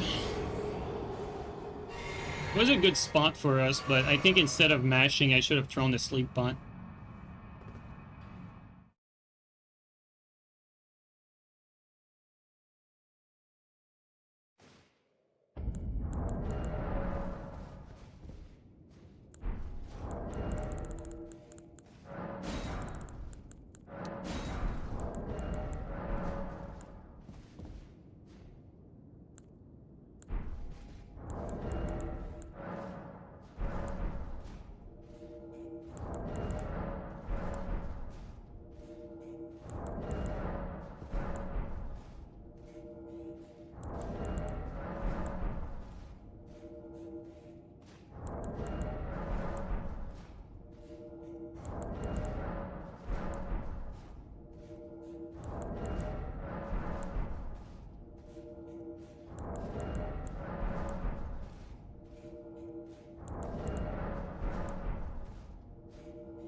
Okay, 47. Hmm.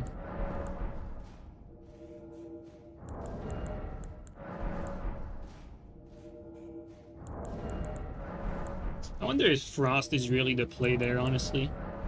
Not quite sure. Maybe physical with bundles is actually better, but... I mean, Dex for sure was the better play for this, but...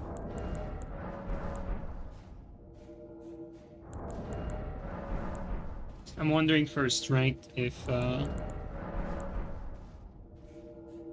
Frost one ends up being better. Let's see. 531. Pretty low.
What the hell?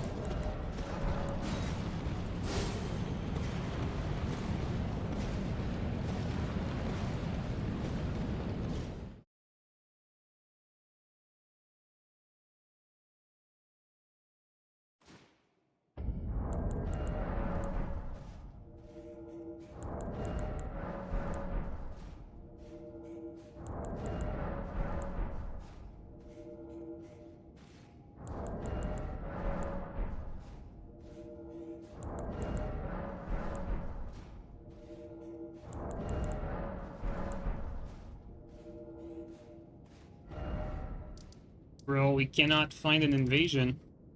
Let's try here again.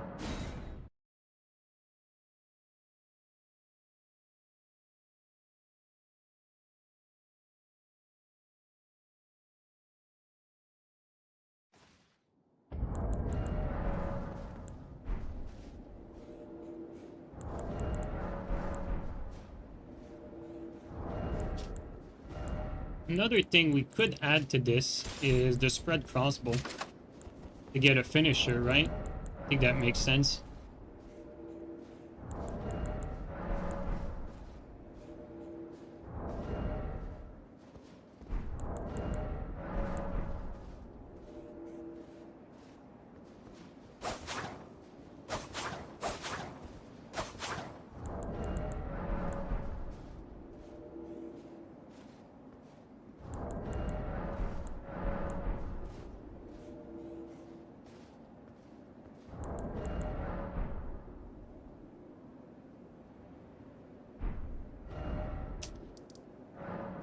And this game does not want to get any invasions going.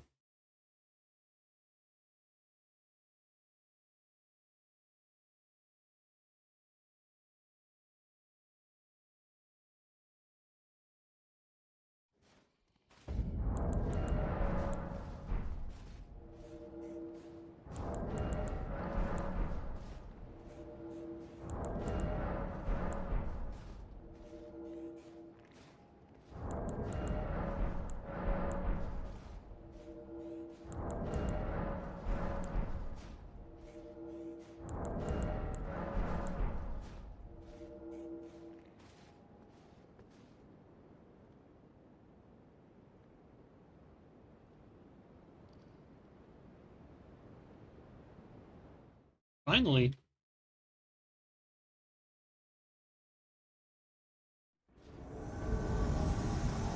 Oh, that's a good spot.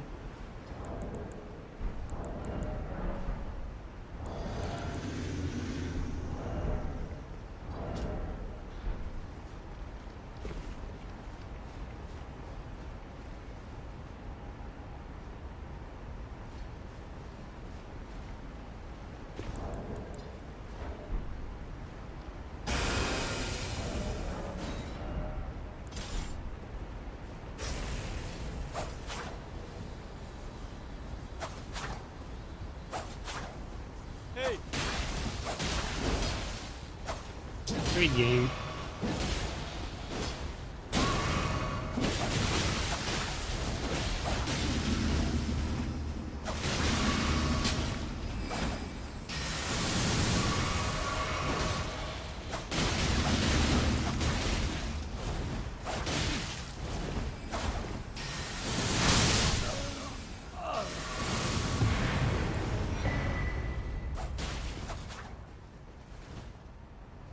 Alright.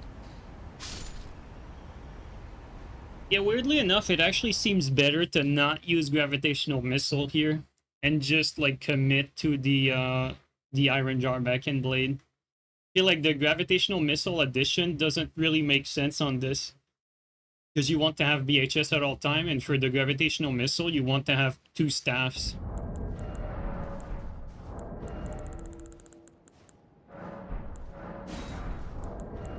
So at least we tried it today, but they don't seem to marry well together. There's another version I want to try though.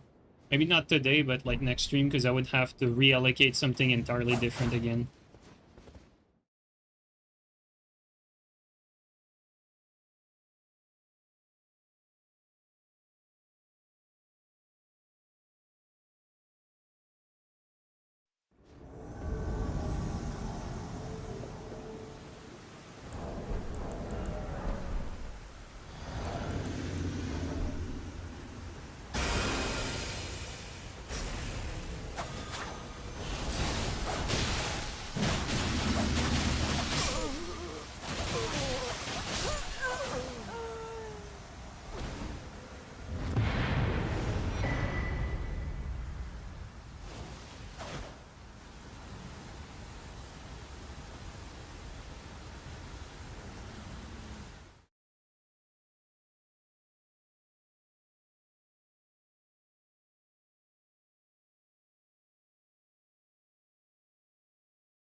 The damage on this would be better with Dex.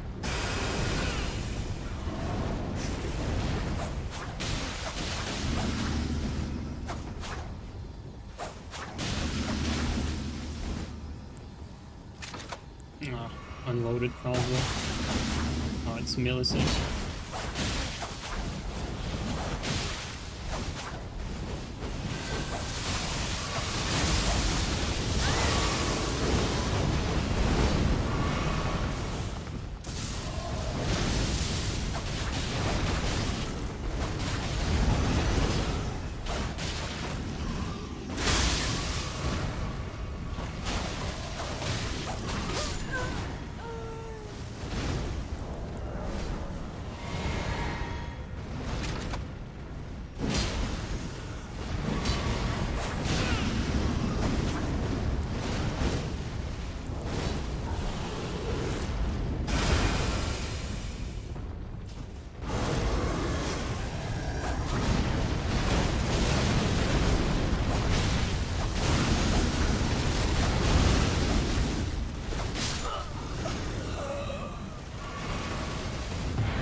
Technically here we're wasting a lot of points with Millicent Prosthesis. I think we should reallocate this a little differently. Although, one sec. 15. We're gonna keep it like this for now.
I think in the open like this, I don't think we want to Iron Jar.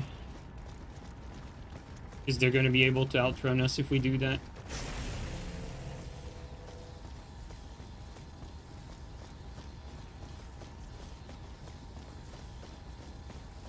Like this guy.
Want to make sure these guys are gone. Maybe the invasion got like stolen earlier by someone else. Since we changed build, want to make sure these guys are actually gone. Okay, they probably are.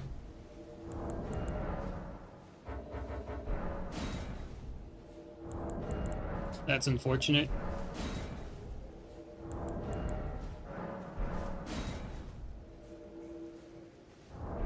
All right.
This guy did a lot with his fire, surprisingly.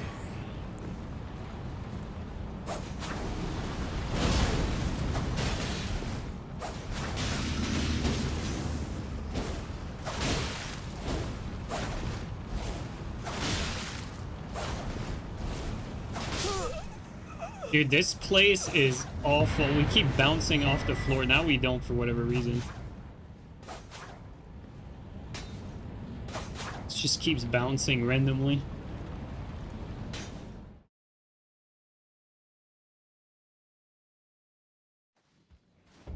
I don't know about you guys, but I feel like the wall bounce animation is one of these cases where the devs attempt to make the game more realistic, but it's a net negative to the gameplay experience. Like, there's not an instance where I felt like bouncing off the walls was like adding to the experience of the game. It's always like a nuisance, and it's extremely inconsistent, and you can't predict when it's gonna happen.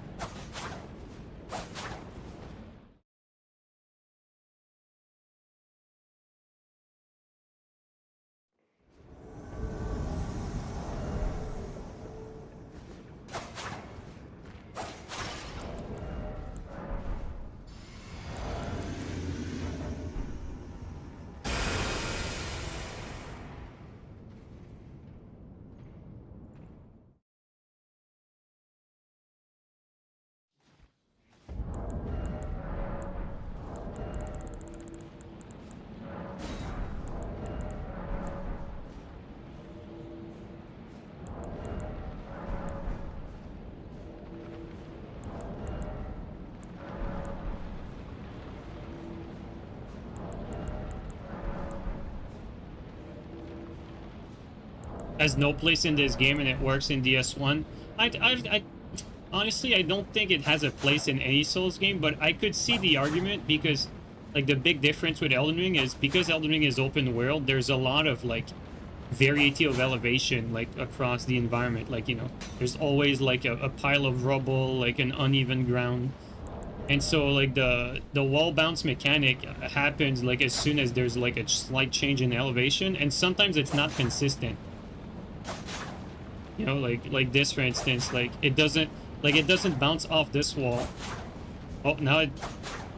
What the hell? Look at that, like, look how inconsistent this is. Look at that!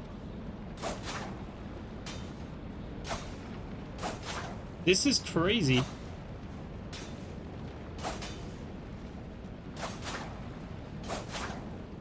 Like, that's what I'm saying. Like, it's just so inconsistent. I say due to elevation, but even the wall surfaces are, like, crazy. But yeah, like, you know, if you compare that to other Souls game, most other Souls games are like... It's like castles and environment that are more, like, with an even floor. And so the even floor makes it so you don't have as much, like, random wall bounces like you do in Elden Ring. Like, look at that shit. Why? Like, what is the logic here? Like, sometimes it bounces, sometimes not. Like, that is just completely inconsistent. Like, I think I would rather have the game, like, always bounce off of all the surfaces rather than bouncing, like, half the time. Because that way you'd, like, sort of change the way you play the game. Like, but, like, now it's so inconsistent that most of the time it doesn't bounces off the wall. So you play normally, and then sometimes you get just random hits that are not gonna go through. But yeah, it is what it is.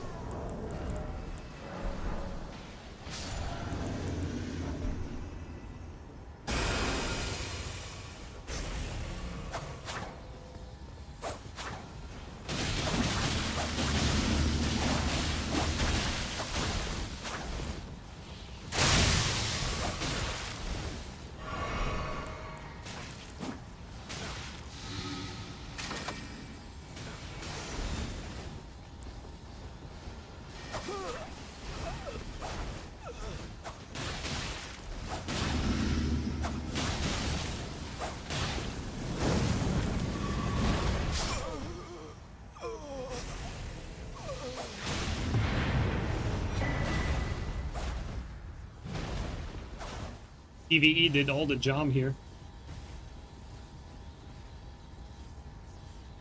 All bounce for invaders only next game? Dude, I swear to God.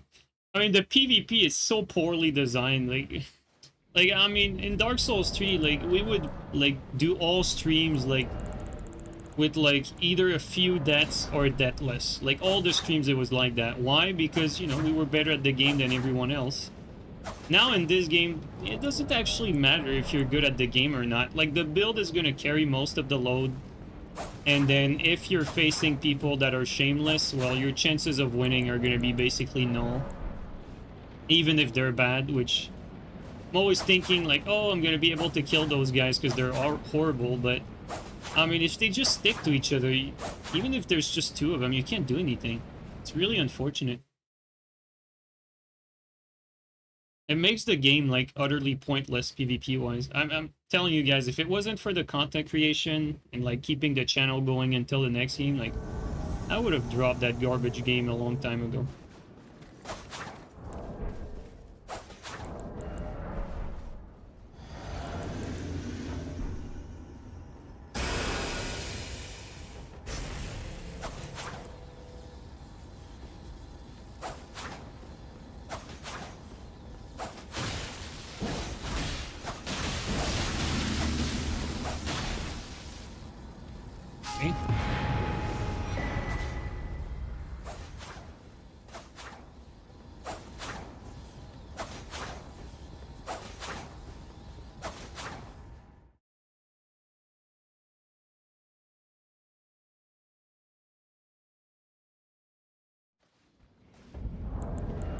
Wouldn't mind if I pursued other games. Well, there's really nothing that's interesting. Like, you know, for the longest I was a shooter player, tactical shooters, and I waited for years and years and years, and not a single tactical shooter came out. Like, you know, like there's a reason why Counter-Strike is still like one of the like competitive shooter that's still played today. It's because there was never any other tactical shooter to take its place. So you have the same old game that's like, I don't fucking know how old Counter-Strike is, but they never came out with any competition for tactical shooters. Like the last one that came out was actually Rainbow Six Vegas 2. That's the last one. Everything after that, they all made gimmick shooters, arcade shooters, so on and so forth.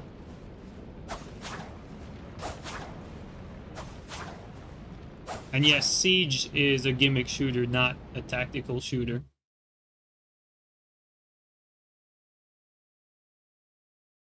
Could try For Honor. I actually played For Honor when it came out. I won 5 Major League Gaming tournaments in For Honor when the game came out. And then I dropped the game after that. Alright, let's try this out.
It could stall forever. That's why I have the crossbow. I feel like the crossbow is a paramount addition to this build. Otherwise, like people that just run forever will be able to just stall you.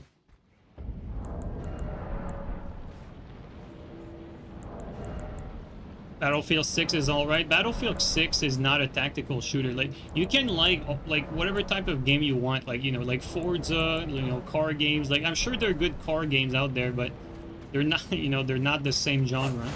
And within the shooter genre itself, like, I don't care if people like Call of Duty. Call of Duty is not a tactical shooter. Same with Battlefield, same with, you know, I think PUBG and Fortnite are great games. Like, if you ask me, like, I've never played Fortnite, but when I watch it, I'm like, holy shit, like, that's such a skillful shooter. I wish I got involved with that game, because it seems like such a cool game. Although now, like, you know, there's no point in getting involved with Fortnite now. Like, it's past its time. But, you know, I played a fair share of PUBG, and I loved it. It was a lot of fun, but, you know, it's not a tactical shooter either.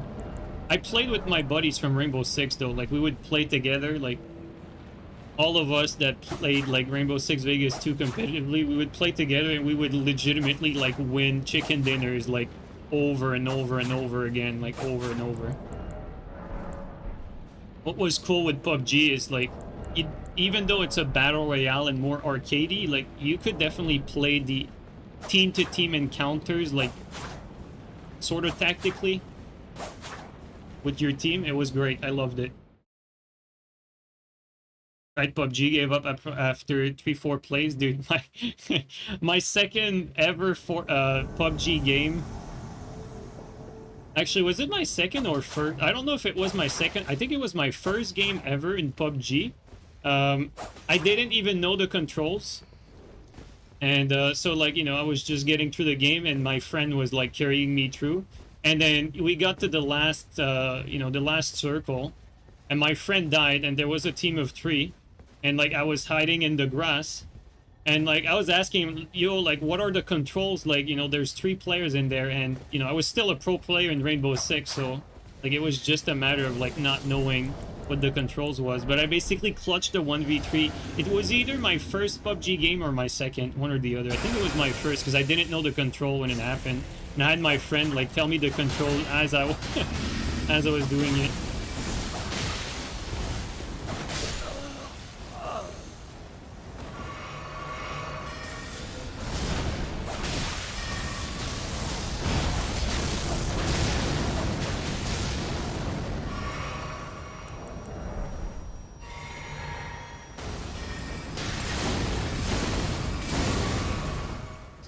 Just the roll got mistimed every time. Oh, I thought it was the other move. Oh, I missed somehow.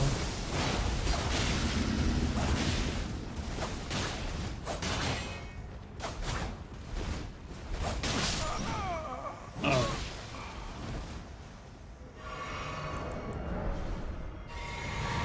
He's like, what the fuck is this? This guy's a monster. Oh, we got a blue in there.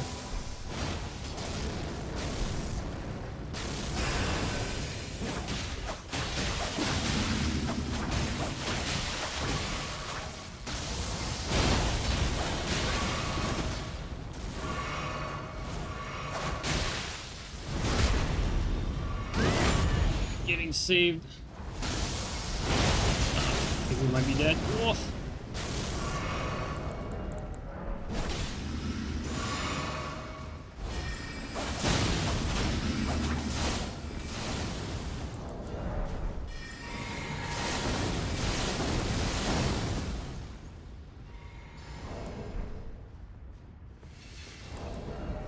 I poorly dodged all of the spell spam.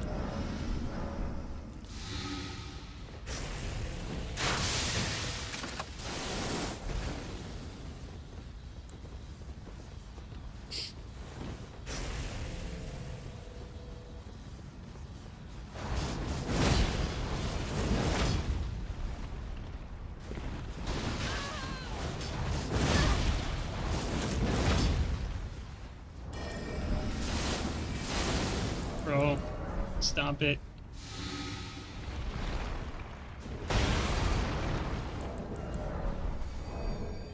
We're down to one healing item.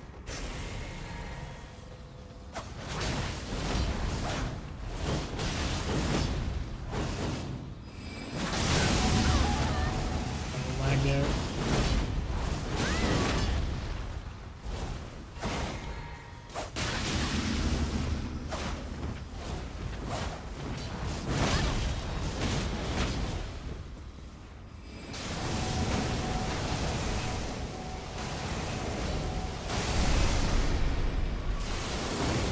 There's a blue, another blue that came in.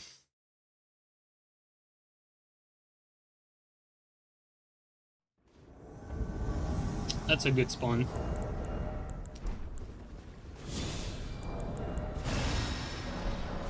We're out of every healing though, so gotta keep that in mind.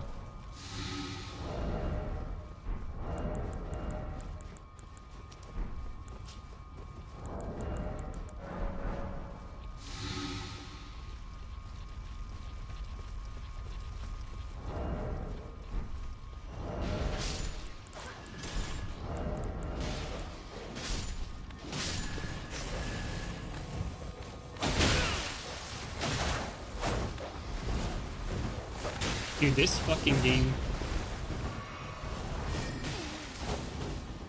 almost got fluked by these scrubs.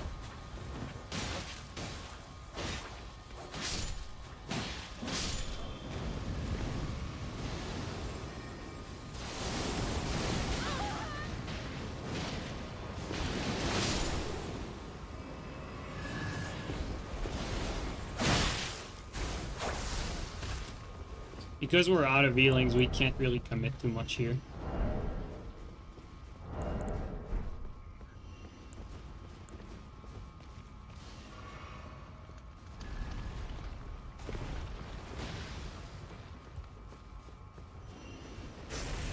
Too close.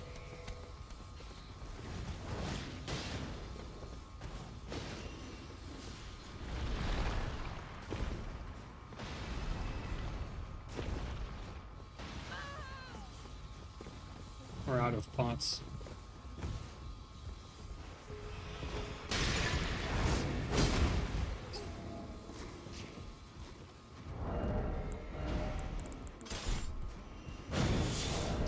barricade. Come on, man.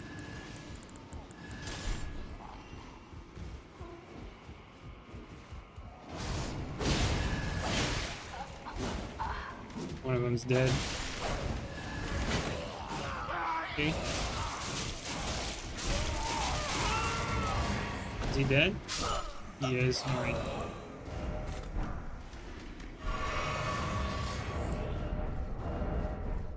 Alright, let's just clean the host.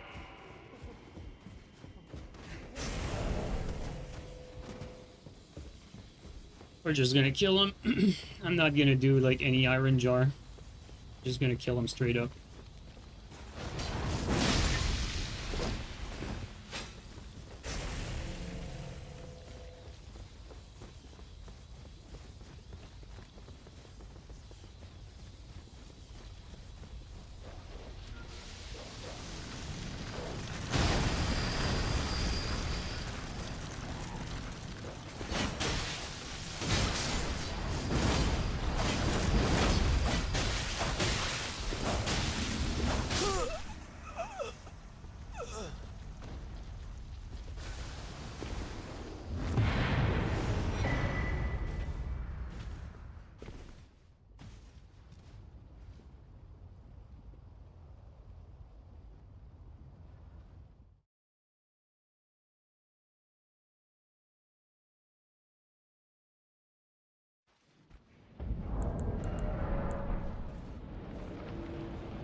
Okay, back to what we were doing with Iron Jar.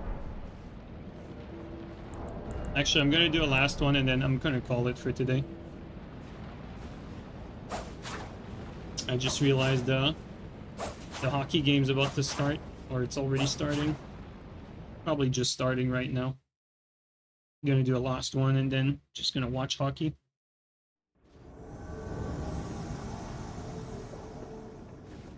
I don't think they're gonna be here.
Okay, well, we can't find invasion, so I'm just gonna call it here.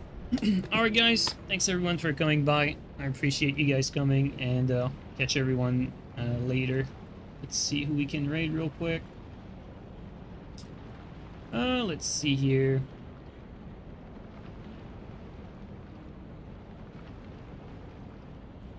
Let's raid Steel. Alright, guys, enjoy Steel stream. Catch you guys up later.